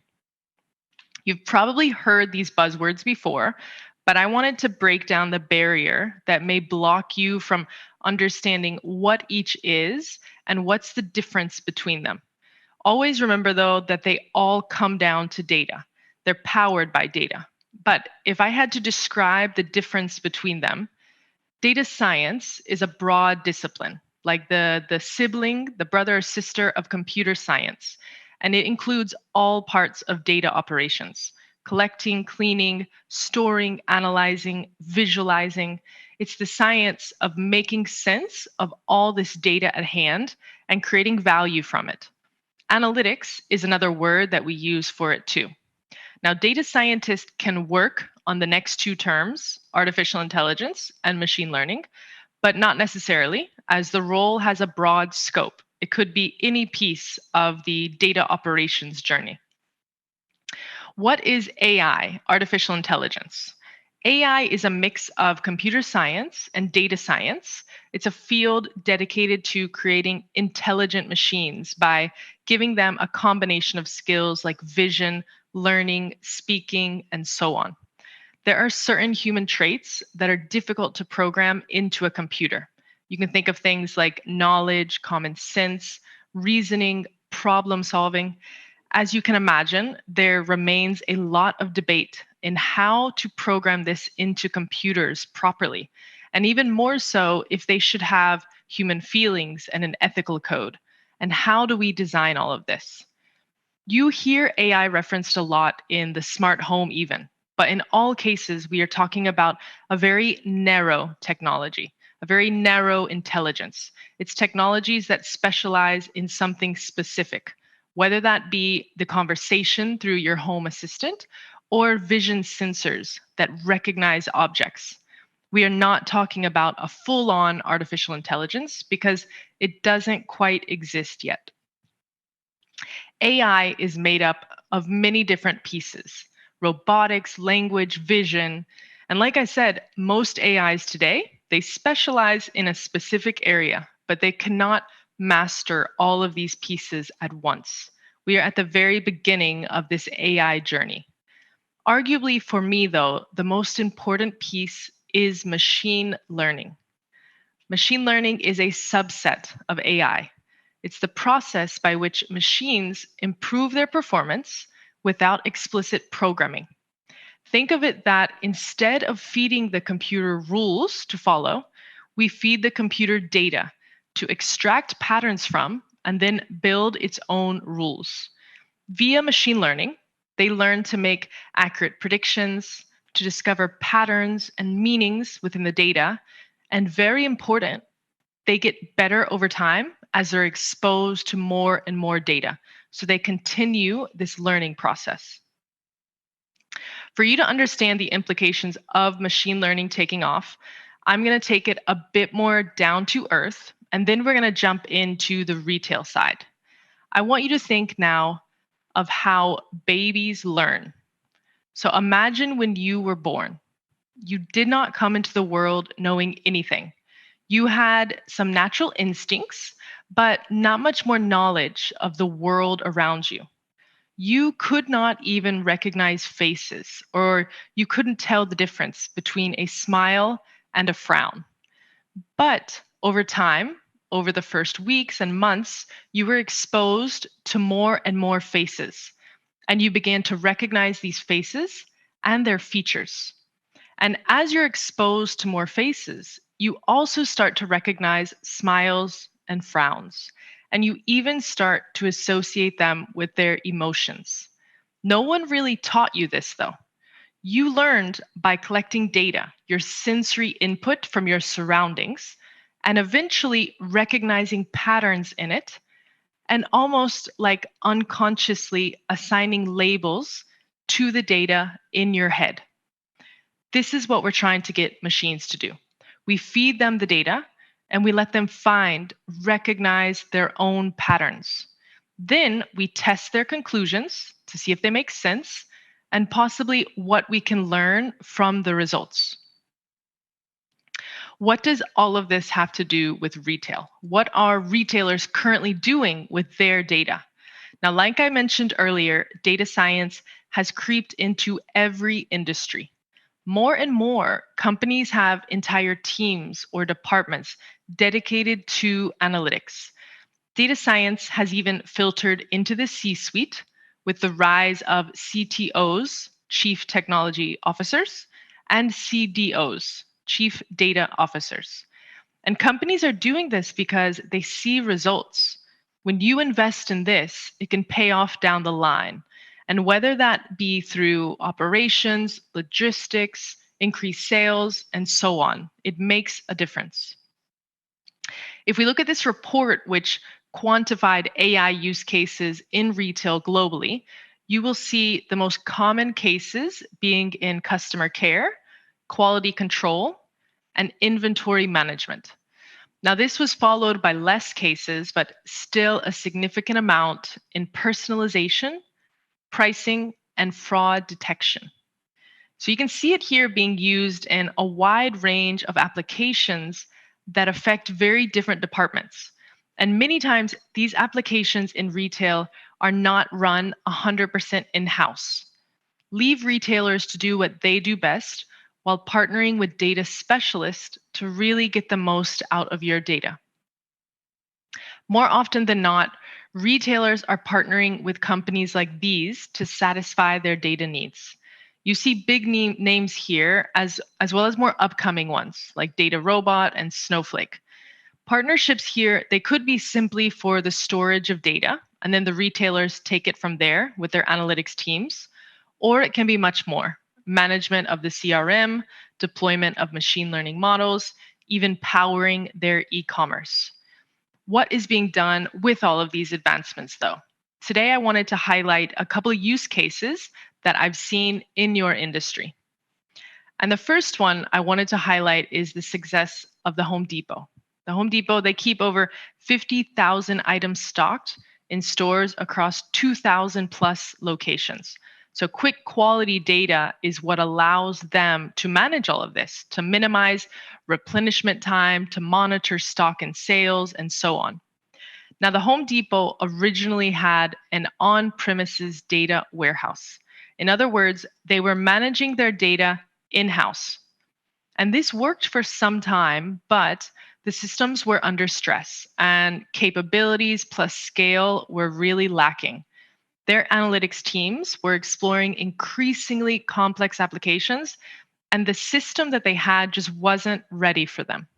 So this eventually led them to migrate their data warehouse to the cloud, the Google Cloud Platform, or more specifically to BigQuery. And when we talk about the cloud, it doesn't mean data stored in clouds floating above your heads in the sky. Rather, it's a physical infrastructure. It's mini computers housed in massive warehouses all over the world. You're allowing companies like Google, they're selling you cloud storage so that you can access their network of computers to store and process your data. A data migration itself is a lot of work. The Home Depot, though, they wanted more flexibility and more capacity in both data storage and in running applications or models over it. So by migrating to the cloud, one of the huge differences when compared to their legacy technology was data warehouse size, how much data they can have stored at a time. Their legacy data warehouse held 450 terabytes. Their new data warehouse on the cloud can hold 15 petabytes. Now, what's the difference, you may ask? If you don't come from the field, you're not going to know. So here you have it visualized. You can see the small circle representing their original capacity and the large circle representing 33 times more capacity. That translates into better decision-making by being able to use new data sets like live web data, for example, data coming in from the website in real time, as well as having easy access to more historical data. Not only is there more capacity, though, data workloads run remarkably faster. Here you have common data tasks listed and how long they take to run on the legacy technology versus the cloud. Now, if we focus on one use case, for example, a customer order, the workload used to take 9 hours to run and complete. On BigQuery, that same task is complete in 12 minutes. It's a 98% reduction, so it's pretty remarkable. In this case, then, the Home Depot, they grew their capacity for data and they optimized. Now, another case I wanted to highlight is Copious, which was most recently acquired by Trax. Now, Trax uses AI-powered technology to help retailers optimize their shelves and to boost productivity. So their system offers this real-time shelf monitoring, and it connects to an analytics platform that reveals what's happening in their aisles right now. So the idea is to use all of these insights revealed to optimize your operations. So for example, replenishing stock before you are out in the store, or matching your online and offline offering. So it sounds like a lot, but it's actually made pretty easy via their system because they're pulling all of this real-time analytics into this user-friendly dashboard for the teams to work with. And the technology, it's using a combination of IoT, Internet of Things, AI via computer vision. The system is able to see the shelves, and AR, augmented reality. So it's a combo of these technologies that make it happen. Now, they have had fantastic results with partners thus far, if you're not familiar with them. First of all, they've reduced out of stock by 30% for their partners. And I want you to keep in mind that the average retailer loses 4% of revenue due to out of stock products. So this is a big impact. As well, they have helped retailers improve price accuracy on the shelves by 80%, and they've won back 250 hours of labor per worker due to shelf optimization. So it's pretty remarkable what you can do with data and technology if you do it well. Now, my last case is Wayfair. I wanted to have an e-commerce touch since that has become so relevant during the pandemic. Now, Wayfair is an online giant. They're selling furniture and home goods, tens of millions of products from almost 20,000 suppliers. So you can imagine that keeping track of their inventory is not an easy feat. Their e-commerce is massive. As you can see in this chart, it's been exploding, especially since last year, where sales have really taken off for most, home goods companies. Now, similar to the Home Depot, they also had in-house data centers. Wayfair did, but they eventually, just like Home Depot, they realized that it wasn't enough. They realized that they needed a partner specialized in this to truly scale their operations. They especially needed scale to prepare for spikes in demand that we're all familiar with. Things like Black Friday, Cyber Monday, or in this case, their annual Way Day. Now, not to mention, unbeknownst to them at the time, this adoption of the cloud, it also prepared them for all of these increases in demand that were experienced during the pandemic, because they made the transition to the cloud before the pandemic. Now, during the pandemic, there was a 47% increase in online sales last year versus 2019 for home furnishings. And Wayfair plus their retail, their suppliers and their manufacturers, they were in the middle of all of this. Now, what's different in the case of Wayfair as opposed to the Home Depot is that Wayfair is a tech company at its core. It's an online business, and they have huge data engineering teams already dedicated to data and analytics. They wanted to scale further, though, past their own limitations, and they found a partner to help them build what we call a hybrid solution. So they connect to the cloud partners' resources, they connect them to their data center so that they can better handle large spikes in demand. What's important here is that they only use the resources when they need them for the spikes. So they don't need to maintain it the entire year. It's like a pay-as-you-go service. You ramp up in the moment that you need it. To summarize a quote from their VP of Infrastructure and Platform Engineering, they used to freeze changes and software development while under peak traffic. Now, with Google Cloud, they were able to reduce and eventually eliminate the need for change freezes leading up to big events. They no longer have to worry about software releases or infrastructure changes that are adversely affecting the customer experience. This has all been very successful for Wayfair, so successful even that they eventually moved their entire e-commerce engine to the Google Cloud to power it. And overall, they've just seen an increase in efficiency. They've saved on costs. And on top of this, they've started using other tools provided by Google, like Looker for data visualization, to help visualize what is going on with their data and make recommendations for each and every team within the organization.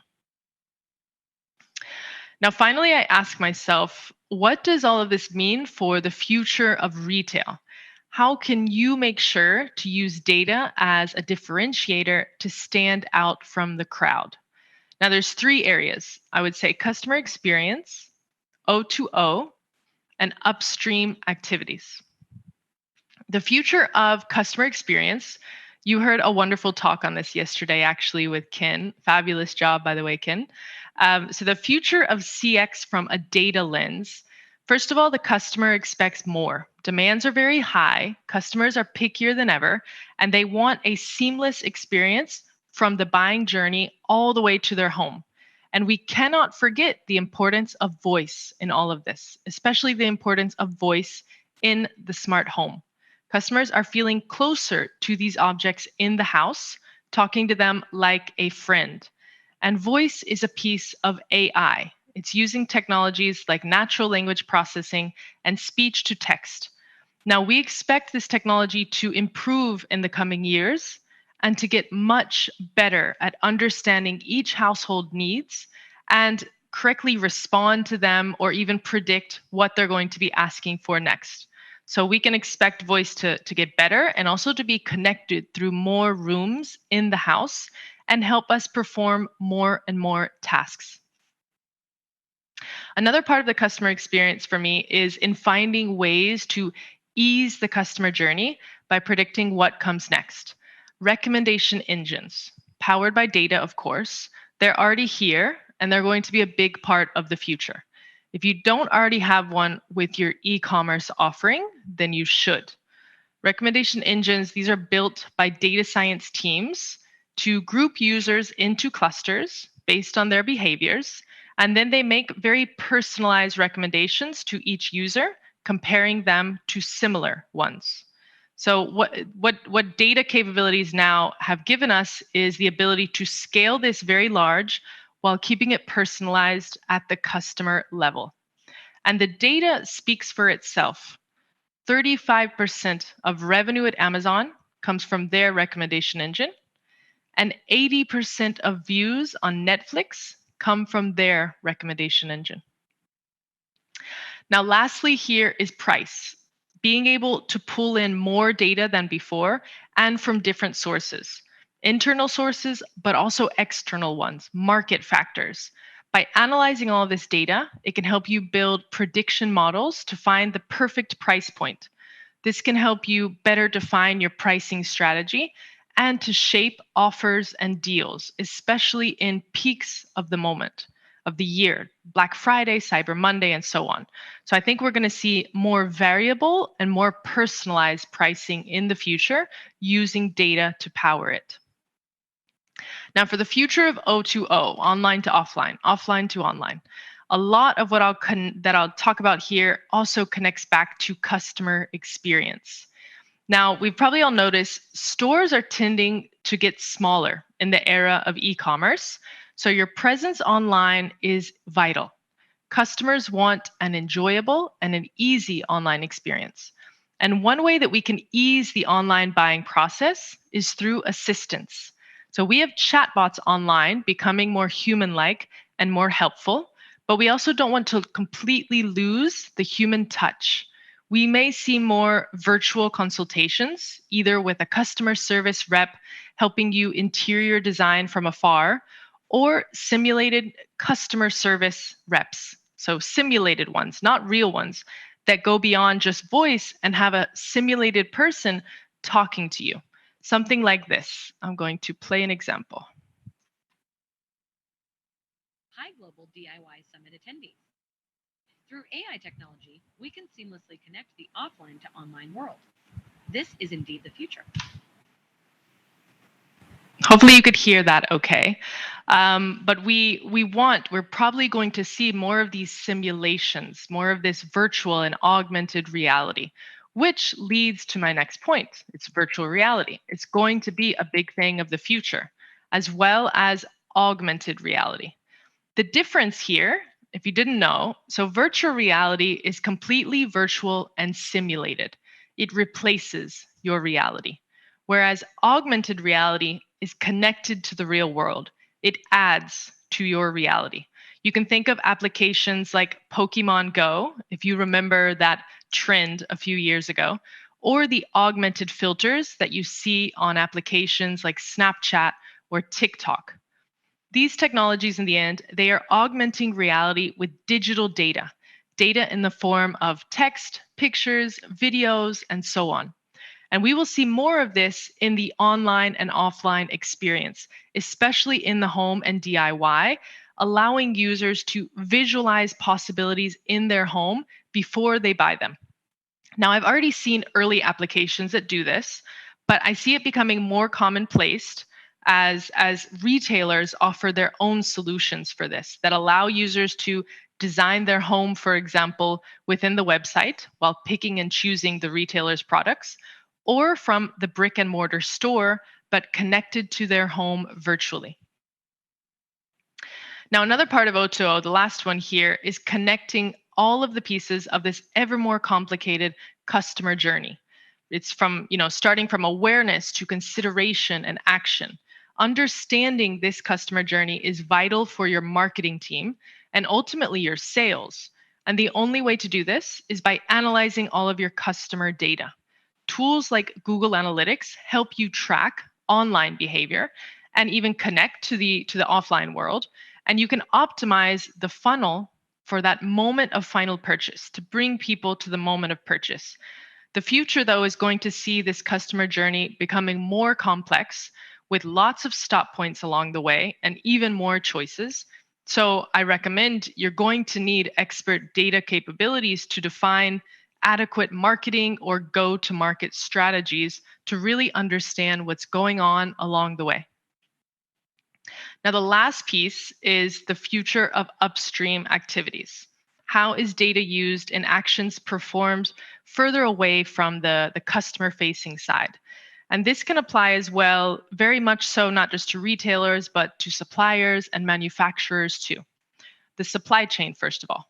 Data is used to optimize every point of the supply chain. All of the use cases I talked about earlier, each of those companies is already using data partly to improve their supply chain. And this could be through better forecasting or quick replenishment models. There's lots of different applications. The supply chain, it's already complicated for home retail, but it's going to be more complicated as we step into the future. Data and modeling can help us manage it. We will see data used to help increase visibility into the movements of the supply chain, know what's going on every step of the way, as well as to optimize warehouse movements. So whether that's done by humans or robots, we can optimize the warehouse, and even to transition to a greener supply chain of the future. Now, I grouped this last one into upstream activities, but really it's the core of everything. It's HR and hiring your workforce. Workforce analytics or people analytics has become popular with the need to increase workforce productivity. Human capital is your most important asset, but humans are very difficult to quantify. Our behaviors are unpredictable. But even so, trying to have an in-depth understanding of your teams can really help empower you by understanding what works and what doesn't. It's very typical with people analytics. It's typical to measure and to improve things like turnover, employee productivity, engagement, and well-being. And we're going to see this niche of workforce analytics, people analytics, we're going to see it grow as companies want to optimize their human resources just as they have optimized other sides of the business. Now, to wrap up, we've gone through the data explosion together with a quick lesson as well in data science, artificial intelligence, and machine learning. In Data à la Mode, we saw how fellow retailers and partners in the industry are taking their data one step further. And then finally, in the future of retail, we saw how data forms a part of the customer experience, O2O, and even upstream activities. Now, I hope you enjoyed it. I hope you learned something new. And before I close, I wanted to share this with you. Now, I'm a big reader, I'm a bookworm, and I believe that all of us should get into the habit of continuous learning. Reading is one of the best ways to do that. So here you have my top books in data science, AI, and more. Feel free to take a screenshot of this if you'd like, so you can reference it later. My favorites on the list, I would say, are in the top left. So highly recommend checking out Everybody Lies, Weapons of Math Destruction, and AI Superpowers. So grab a snapshot of this. Highly recommend you check these out. Now, thank you again for having me. It was a pleasure to share this time with you. And feel free to connect and stay in touch. I'm very active on LinkedIn as a data voice. And again, I hope you'll check out a book or two from my list. So thank you very much. I will return now to the virtual stage with John.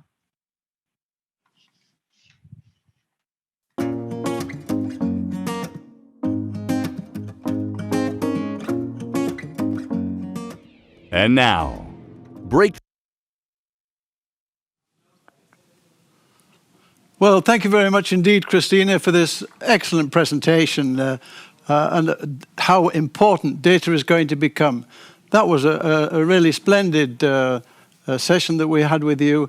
The future of retail, data as a differentiator, and how very important it's going to be in the future. I've seen you on LinkedIn, I've seen you on the YouTube, and I've been very impressed. And what impresses me, how fresh you look, and it's still so very early in the morning. So we'll not bother you with any questions today, but to really thank you very much for this presentation. I hope you have the opportunity, Christina, of coming coming live to one of our Global DIY Summits in the future, because I think you really got the message over very, very well indeed. So you're in New York, you're now going to have a power breakfast, I hope, and anyway, thank you very much for coming, and look forward to meeting you in person one day. And on behalf of everybody watching today from around the world, thank you very much indeed. Thank you so much, John. I hope to see you all in person next time. Good. Okay, well, that was very good. And now we come to a very dear friend of mine who I've known for over 30 years. He was the executive vice president of the Home Depot. I met him in the late 80s, and he came to Europe with all the top teams of the Home Depot people. Bernie Marcus and Arthur Blank, the founders, came to see us, and it was very good. They were very hungry and never stopped asking questions from early morning till late at night. Then they all went jogging and all keeping very fit. I've never seen a spirit of an organization as what I really met at the Home Depot. It was absolutely brilliant. And so Jim is going to tell us about the success, the phenomenal success of the Home Depot in the early years, and what the core principles were to bring that success over. He's a person I respect very, very highly. Ladies and gentlemen, Jim English.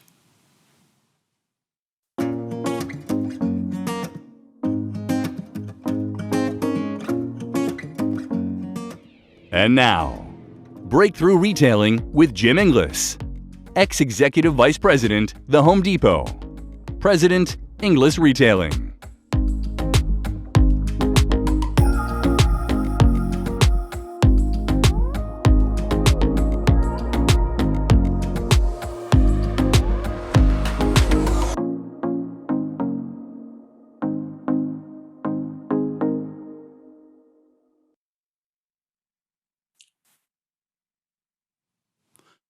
Hello, Jim. Can you hear me? Hello, John. I can hear you well. Thank you. Very nice to see you. It's 6 o'clock in the morning in Atlanta. Yes, I'm just having my morning coffee. Ah, okay. We always have tea, actually. But anyway, very nice to see you. I know everybody's looking forward to this presentation. I said we've known each other for 30 years, over 30 years, and very inspiring to see everything. And you're going to talk about breakthrough retailing and the phenomenal way that the Home Depot brought this success about. So, Jim, over to you. Okay, well, thank you, John. It is certainly an honor to be able to be here and participate in this virtual DIY forum. And so what I would like to do is now take you on a quick journey through Home Depot's history and explore the principles of high productivity retailing. So let me pull the PowerPoint up.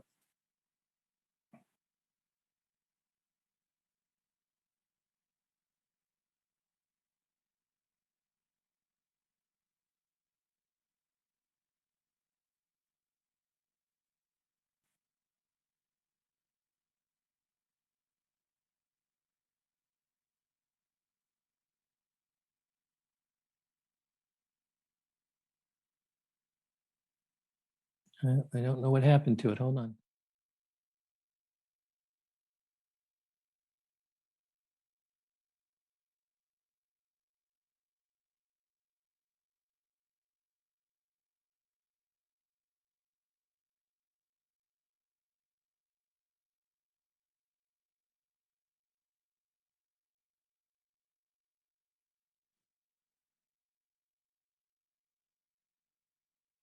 Okay.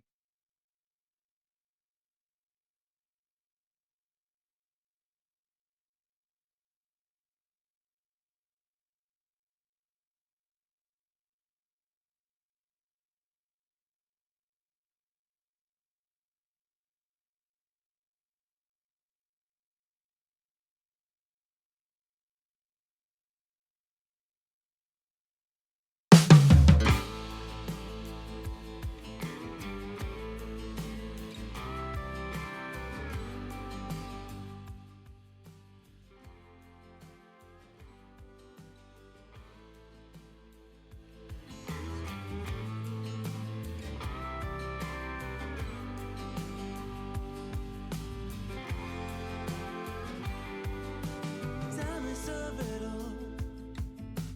little by little, day by day, I'm caught in the middle of a spinning wheel where all I feel is the ice getting thinner.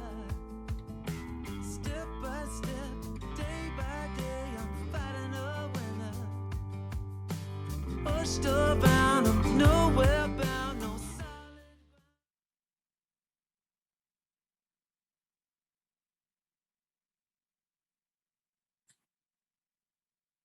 Okay, my presentation is going to be on the subject of breakthrough retailing. Breakthrough retailing, of course, is the name of the book that I will be publishing soon.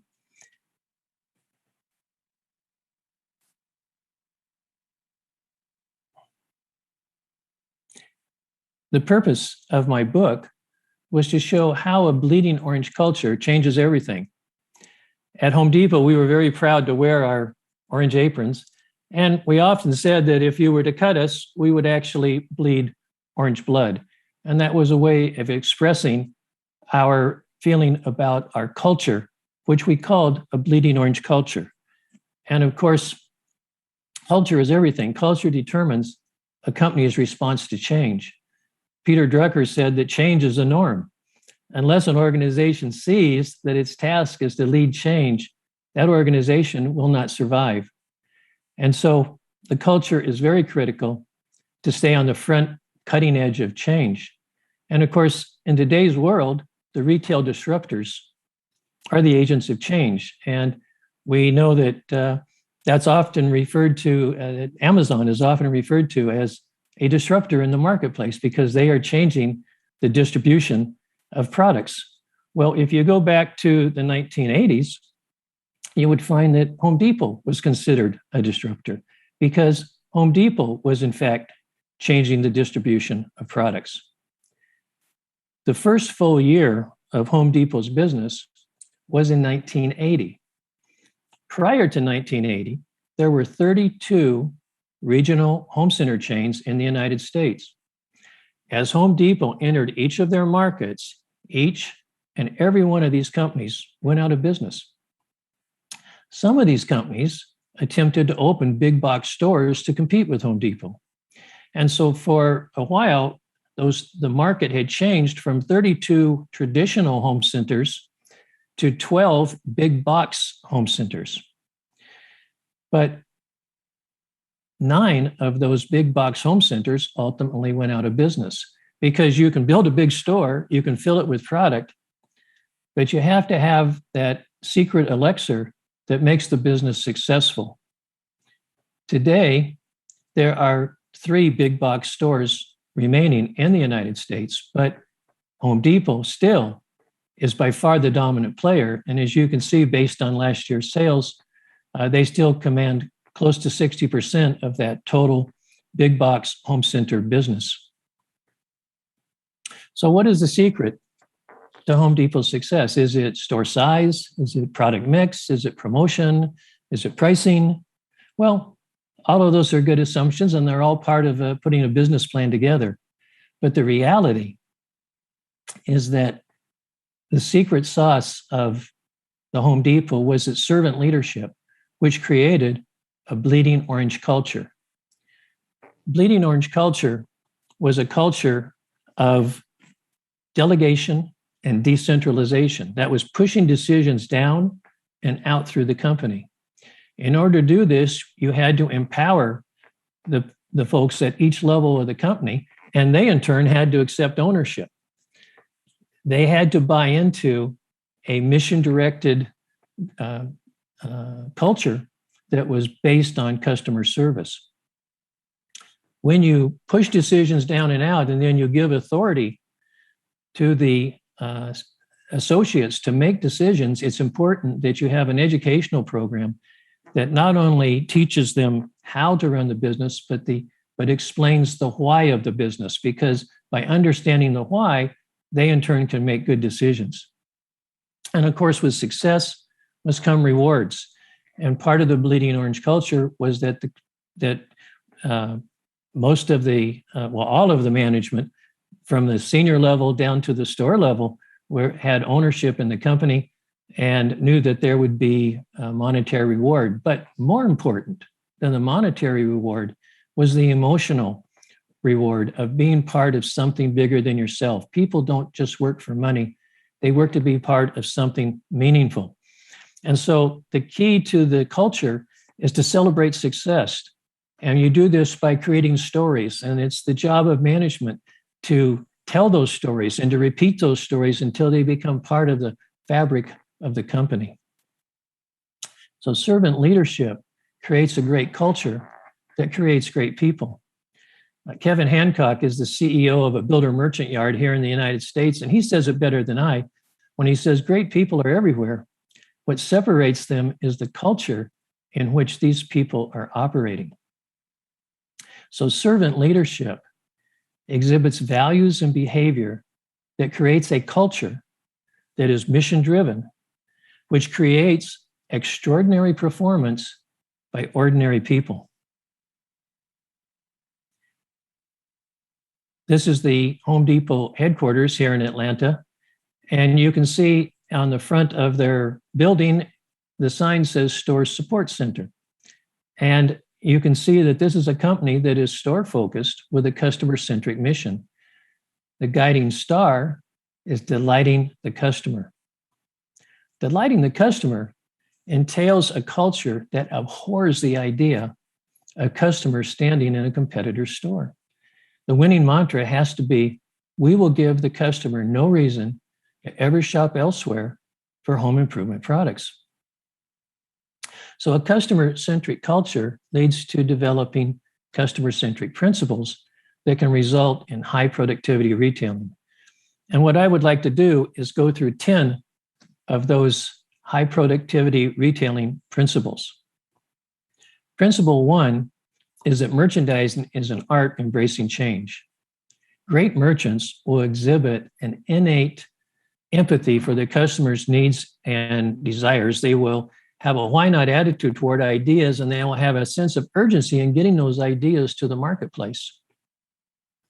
When we talk about innate empathy, it's interesting to see what Jeff Bezos says about empathy, where he states that all of my best decisions in business and life have been made with heart and intuition, not analysis. If you can decide with analysis, you should do so. But it turns out in life that your most important decisions are always made with instinct, intuition, taste, and heart. You have that empathy by really knowing the customer. So we must know our customer, and then we must have a why not attitude. You see, there are two types of people in the world. There are why people, and there are why not people. Why people are people who resist change, and unfortunately, they are in the majority. Why not people are agents of change. As merchants, we must be the agents of change, and we must take our ideas and bring them to the market with a sense of urgency, because time is of the essence. Judgment calls are often required for us to stay in front of the curve because the retail business is so dynamic. And by having customer empathy, we can make those judgment calls with confidence. If we don't have a feeling for the customer, then we have a lack of conviction. And that leads to a constant accumulation of data trying to help to make a good decision. But that ultimately can lead to analysis paralysis. Too often, the troops are crying for a decision, not more data. You see, the art of timely decision requires understanding the customer's needs and desires. So, first of all, there's the knowledge of customers. This is demographic information, data analysis. This is applying the science to our business. But we must go beyond that, because we have to not just have knowledge of the customers, but we have to know the customers. And this comes from personal interaction. It comes from walking in their shoes. It comes from interacting at store level with the customers and with frontline associates. And that's how we learn the art of merchandising. That's how we develop an empathy with our customers. Principle 2 is that your brand is your most valuable asset, and it resides in the mind of your customer. We have to define and distinguish our brand in the marketplace. Proper branding must define the company's unique, sustainable, compelling, competitive advantage. We know that Amazon sells items. They are an excellent item provider. But a home center sells projects. And as such, we are a solution provider. So our unique, sustainable, compelling, competitive advantage has got to be found in providing solutions for our customers. It is said that it's hard to win a war when everybody has the same weapons. And if we don't differentiate our brand, if we don't establish ourselves as the project source, then we have no alternative but to fall back on defaulting to an item price, limited time sales strategy that may create some short-term business, but will not create loyalty. Certainly, price will bring a customer into a store, but it is a culture of great service that will always bring them back. We have to make sure the customer is aware that we are in the market, and but that will not create loyalty. You see, in order to create loyalty, we have to be relevant to the customer. Our brand has to offer a promise, and that promise has to be a promise that will improve their lifestyle. And then when that customer comes into our store, they must experience that promise. And they must be able to experience that promise on a consistent basis. And we must distinguish our promise from our competitors' promise so that the customers will, in fact, bond with our brand. If this happens, we go from a weak relationship and low market share to a high relationship and a high market share. Principle 3 is that the right price is solely determined by customer perception. Only the customer knows the right price. Fact 1 is that customers will be loyal to the retailers they trust. Fact two is that customers have full knowledge at their fingertips. They know the truth. You cannot fool the customer today. And because of that, most customers do not trust most retailers, and frankly, they shouldn't. Retailers have sent a very mixed message into the marketplace. You take the idea of everyday low price. It has been so used and so misused that it's simply become a cliche that means nothing to anybody. You see, pricing claims are only believable if the retailer is in fact trustworthy. So what is the right price? The right price is the everyday low price that causes the customer to purchase today and reinforces a trust in the brand that assures that the customers will return the next time that home improvement goods and services are needed. So we have to choose the right pricing objective, and there's a wrong way to price. And the wrong way to price is to look at maximizing gross margin percentage and setting retails to try to constantly increase that gross margin percentage. The right way to price product is customer-based, and that's focused on maximizing gross margin percentage. This is setting retails based on customer perception. And we use the tools to do that of benchmarking and elasticity analysis. In benchmarking, we identify who in the market is the relevant competitor, and we give the customer a superior value by setting a price gap. If we have exclusivity on the product, then we evaluate each unique SKU and test alternative prices to find that sweet spot where they maximize their gross profit dollars, where we maximize our gross profit dollars. So this creates a customer-centric decision tree where cost is not the factor, only customer perception matters. So the first thing we have to ask ourselves is this product in the marketplace? And if so, we need to identify who is the relevant competitor and set the gap between us and that competitor. If the product is exclusive, then we must look at the product and say, is it elastic? Which means that, in fact, a change in price creates a significant change in quantity demanded, or it's inelastic in that a change in price has very little effect on the price. If the product is elastic, we should be forcing the pricing down to find that spot that maximizes gross profit dollars. If the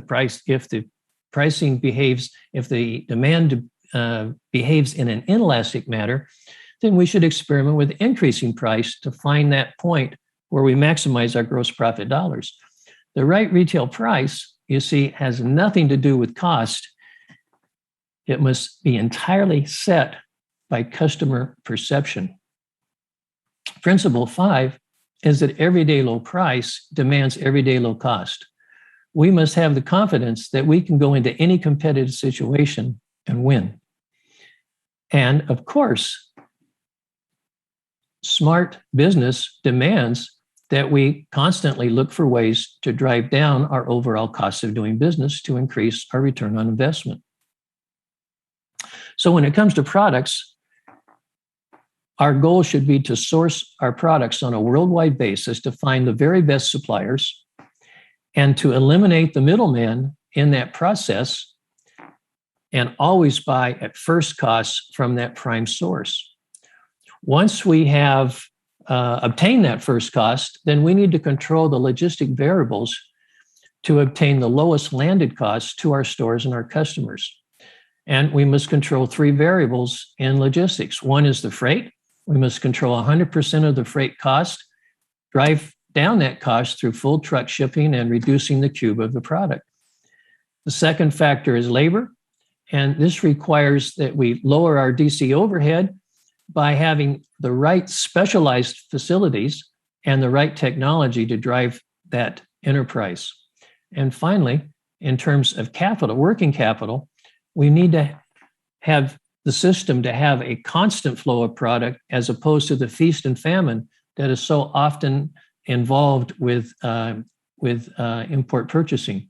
And we do this by focusing on a less is more attitude toward our SKU count and a less is more relationship with our vendors. Principle 6 is that advertising is an investment, not an expense. And it all depends on what is our objective in advertising.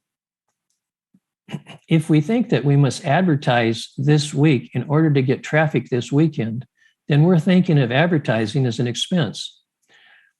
And the goal is to change sales this week. The alternative is to think of advertising as an investment, where the goal is to change the customer's mind forever. So if our goal is to change sales this week, the focus is going to be on item and price, the media is going to be print, and the message is going to be sale. But if our goal is to change minds forever, our focus is going to be on image and brand, our media is going to be electronic, and our message is going to be trust. And it is the trust message that will create loyalty. In 1882, a famous American poet, Ralph Waldo Emerson, made the statement that if you build a better mousetrap, the world will be a path to your door. Many of you have probably heard that expression. And of course, that expression is completely and totally false. Because if you build a better mousetrap, you must identify the target market that has a mouse problem. Secondly, you must clearly understand the mouse problem with customer research and interaction with the customers. Then you must identify the media to reach the people that have a mouse problem. Next, you must educate the customer in mouse control and elimination. And then show how your mousetrap is clearly superior to all others. In the process, you need to communicate your ESG commitments, environmental, social, and governance policies, because customers want to do business with companies they respect and trust. And finally, you, after purchase of the product, you'll need to do post-purchase follow-up to see how did the customers like your new product and how is that mousetrap working. And the goal would be to redesign that mousetrap to go back to the drawing board and take the next quantum jump in a better product for the customer. And of course, at that point, we start the process over again. Principle 7 is that self-service is the best service. Accommodation is always better than manipulation, so we need to make it easy for the customer to buy. We see here 2 photographs of store displays of lawnmowers. The one on the left is hard to stock, hard to sell, and hard to buy. Because in every single purchase decision, a store employee is involved, first of all, to store the product, and later on to find the product and finally present it to the customer. On the second picture, you see that it's easy to stock, easy to sell, and easy to buy. Too often, the goal in too many stores is to look good, where the primary goal should be to work good for the customer. Maximizing self-service changes the labor criteria from hiring manual labor clerks and focusing on manual labor to hiring and developing design and selling experts who can help customers with projects. If our competitive advantage is that we're a project store, we have to realize that we have to design, sell, expedite, deliver, and install these projects. Well, in doing so, it's very easy to drop that customer's project if we don't have the right people and the right tools. So a project store must be both self-service and service-oriented. Principle 8 is that retailing must transition from a product orientation to a service agenda. Customers have new expectations, and customers' expectations are constantly changing. If you look at how the home center business evolved in the United States, we see that in the 60s and 70s, we had traditional home centers focused on the do-it-yourself customer that were based primarily on convenience. In the 80s and 90s, with the advent of Home Depot, we had the warehouse home center with product dominance that was efficiency focused. And now in the 2000s, we have the service home center that requires project competence and as a result is technologically focused. You see, change is constant and we must be consistently reinventing our businesses because there are changes in technology and competition, environmental concerns, demographic changes, government issues. It goes on and on. The list goes on. And resistance to change results in failure. If you look at the history of retailing, you see that great retail companies that actually invented their market niche ultimately failed. At one time, Woolworths, back in the early 1900s, was the largest retail company in the world. A&P was the first nationwide food chain in the United States. It's out of business. Kmart was the first discount chain on a nationwide basis in the United States. They are out of business. Circuit City was the first nationwide appliance dealer in the United States, and they are out of business. And of course, Sears was an incredible company that absolutely dominated the retail world. And this can go on and on with Sports Authority and Toys R Us and Radio Shack. All of these companies started out by being merchandising oriented, and they were the innovative company that created a new idea that caused incredible excitement in the marketplace and created a viable business. And then they transitioned from a merchandising-oriented company to an operations-oriented company. And controls were established, budgets were established, rules were established to avoid surprises, to minimize effort, and basically to keep those crazy merchants under control so they don't keep changing the company. And what happens is they keep opening more and more stores with the same static old formula. And what we see is that you get less and less return on investment. And finally, the company transfers to a financially oriented company that says, these assets are no longer giving us the return they used to. We must reallocate these assets. And of course, that means that stores will be closed and the business often will be abandoned. Principle 9 is that we have to hire the right people, train the right people, and keep the right people. It's a matter of quality versus quantity. We must hire people that are mature and extroverted and experienced and knowledgeable and drug-free and career-minded. And we must train them in product knowledge and technical skills and selling skills. And every manager must understand that the title on their business card is their second job, and their first job is always training people. And then we must keep the right people. We must pay them what they're worth. We must provide them a career path. We must provide incentives to excel. We must recognize achievements. We must make it cool to be a salesperson in our stores.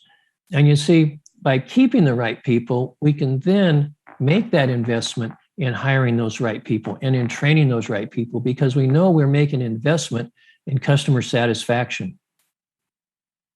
Principle 10 is that culture drives performance, and the leadership must set the pace. As we said before, leadership sets values and demonstrates behavior that creates a culture that instills a commitment of mission-driven goals and objectives. And the result is extraordinary performance by ordinary people. You see, price will bring a customer in, but it is a culture of great service that will always bring them back. It's important to understand that culture is fragile and must be handled with care. In the year 2000, the original Home Depot founders of the company, Bernie Marcus and Arthur Blank, left the company, and Bob Nardelli was hired as the new CEO from the General Electric Corporation. The Nardelli doctrine was to create a highly centralized company. And so he entered a company that was highly decentralized and literally turned the company upside down. So at that point, local initiatives were no longer encouraged because direction came from the top. And customer-centric goals changed to investor-centric goals because now the quarterly result became the most important KPI. When earnings per share were mandated to increase every quarter under every circumstance. And this meant that if we saw that the quarterly results were going to fall short, well, then the retail prices were arbitrarily increased.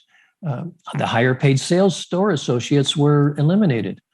Store inventory levels were lowered, and store maintenance was postponed. Capital investment of the company was spent outside the big box, and the bleeding orange culture was crushed. Well, the customers responded to that change. If you look at the period before the Nardelli regime, you see that every year, Home Depot was able to gain market share from their major competitor, which was Lowe's. And then you see that during the Nardelli years, Home Depot lost market share to Lowe's. Fortunately, in 2007, Frank Blake became the new CEO of Home Depot, and he made a focused effort on reinstating the bleeding orange culture of Home Depot. And starting with his administration, you see that Home Depot once again began gaining share on their major competitor Lowe's, and that trend has continued over the years. So we see that customers are very responsive to the culture in the company because it directly affects customer experience. You see, the customer's experience comes from their interaction with our employees, and they look at our employees to see, are they competent? Do they know their stuff? Are they dependable? Do they always deliver? Are they trustworthy? Do they have my back? And if they see those qualities in your sales associates, then those qualities are then associated with your brand. So customer culture drives customer experience, which defines your brand. And so the question I would have for the retailers on the call today is, well, what color is your culture? I hope it's a vivid color. I hope it's a very bright color. So has this presentation made you think? Has it given you some things to think about? Well, I hope so. Please visit breakthroughretailing.com, and I thank you for this opportunity to chat with you. I'll turn it over now back to John. Jim. Hello, John. No, it's coming. Yeah, Jim, thank you very, very much indeed for this excellent presentation. We've known each other many years, and I remember you coming over to Europe with all those Home Depot people. I have never seen so many enthusiastic people in my life. When I went to America, the buzz, the way it was, it was just brilliant. Where they turned the organization upside down. The people on the shop floor were the most important. I was used to the head office, and I was so delighted when I was appointed president of the Expo Design Center for the West Coast, and by Arthur Blank, one of the founders. And when I got there, Mr. Nardelli was there, and I saw the whole culture change. Where enthusiasm was, there was fear. But I won't say any more. It just changed, and it's so nice to see the Home Depot back on its feet again. And so I've been very impressed. But Jim, you sent me a copy of your book that's going to be published next week, Breakthrough Retailing. And we've seen that now. We've seen that with the presentation. It's worth gold for me as a retailer. It is certainly the very best book, and I can honestly say that, the very best book I ever read on retailing, because it was consequent, and I lived it. I saw it, and we see it today in the share price and the stock price of the Home Depot. I think you've enlightened a lot of people with this, and to all the viewers around the world, you can see the recording of this if you want. You want to look back on it and see what Jim has said. It'll all be there. And so, Jim, thank you very, very much indeed for getting up so early. We had a little technical problem, but in the recording it'll all be put together again. But that's life. Yeah. My skills are not in technology, so I admit my failures there. Well, I think it's part of our age because neither is mine. So there are my son here. But thank you so much for your kind words and for the plug on my book. I appreciate it. Okay. Thank you very much, Jim, and goodbye. Thank you. Thank you. Bye-bye. So, ladies and gentlemen from around the world, we are now coming to the end of this virtual global summit. I must confess I prefer much more the real thing. I'd much prefer to be on a stage and see the audience, get the vibes, get the feedback, but we have to put up with it the way it is. But I'm very sure that next year we're going to have an absolute cracking Global DIY Summit in Copenhagen with a top program, but mainly the networking of bringing people together in a very, very nice and a nice atmosphere altogether. I've certainly enjoyed moderating these sessions and to meeting these very, very distinguished people from all over the world. And I've got one thing here that I'd like to finish on. And it's a quote by one of the people who took part as one of the speakers. And it was from Andrew Griffiths, the Member of the Parliament in the United Kingdom, the UK's net zero business champion. And he said, "We in the home improvement industry, it is a fantastic industry that is literally in the heart of consumers' homes around the world." I don't think we could ever put it better than that. Been a pleasure to see you. We're expecting good business in the future in the home improvement. We will do all we can in our associations to bring the people together and certainly look forward to producing the program.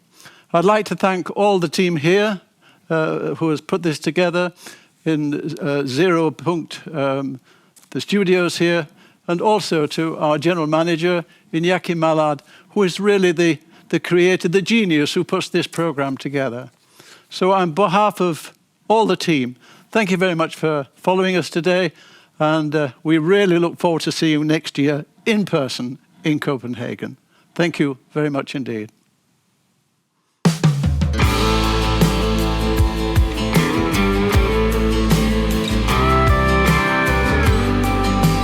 Thank you for being part of the first virtual DIY Summit 2021.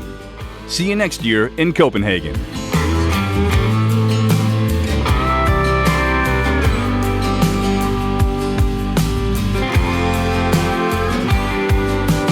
Time is so little by little, day by day, I'm caught in the middle of a spinning wheel where all I feel is the ice getting thinner.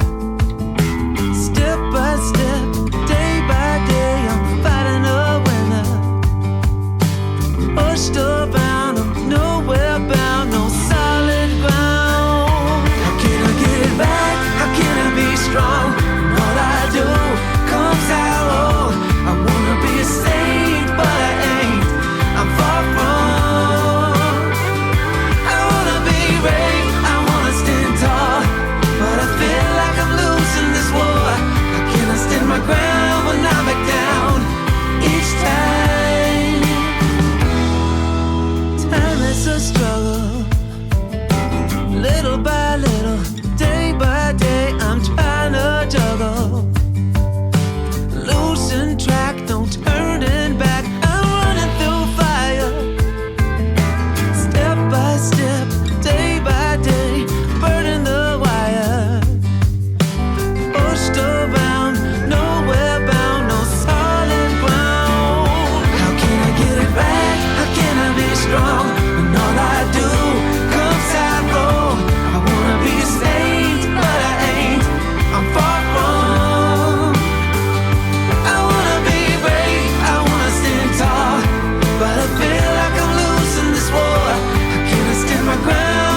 feeling like lately there is nothing in the way. Getting so impatient, need to get away now with you. With you. Are you out there dancing alone? Are you up on your own? Baby, I wanna know just how many days will go till I call you my own.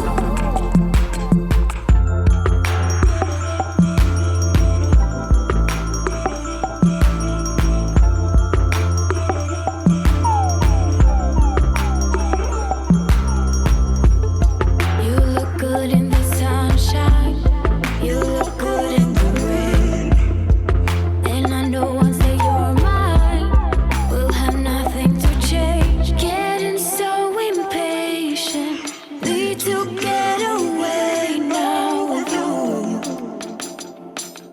With you. Are you out there dancing alone? Are you up on your own?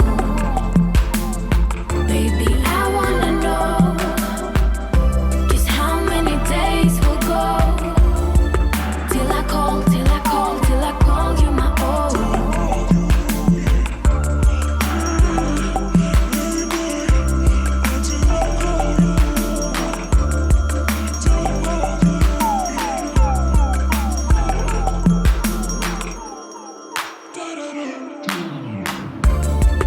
Are you out there dancing alone? Are you up on your own? Baby, I wanna know just how many days will go till I call you my own.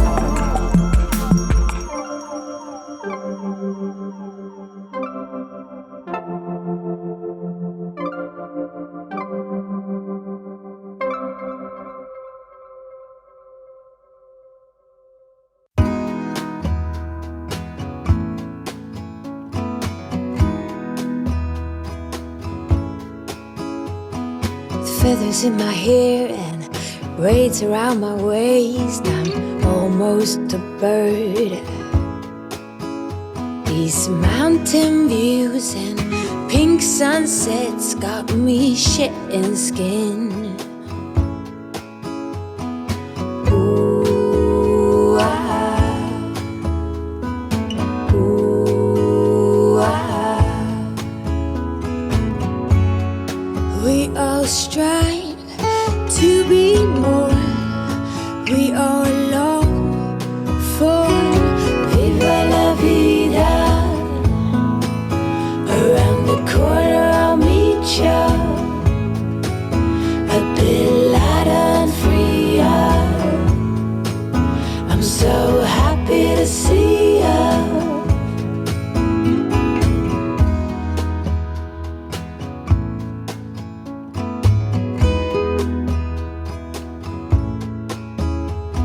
And the air fills up my lungs and it tickles. Oh, what a joyful feeling. I think I'm gonna stay here under all these rays and soak up the sun. Ooh, ah. Ooh, ah. We long for viva la vida. Around the corner I'll meet ya, a bit lighter and freer. I'm so happy to see ya.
Bye.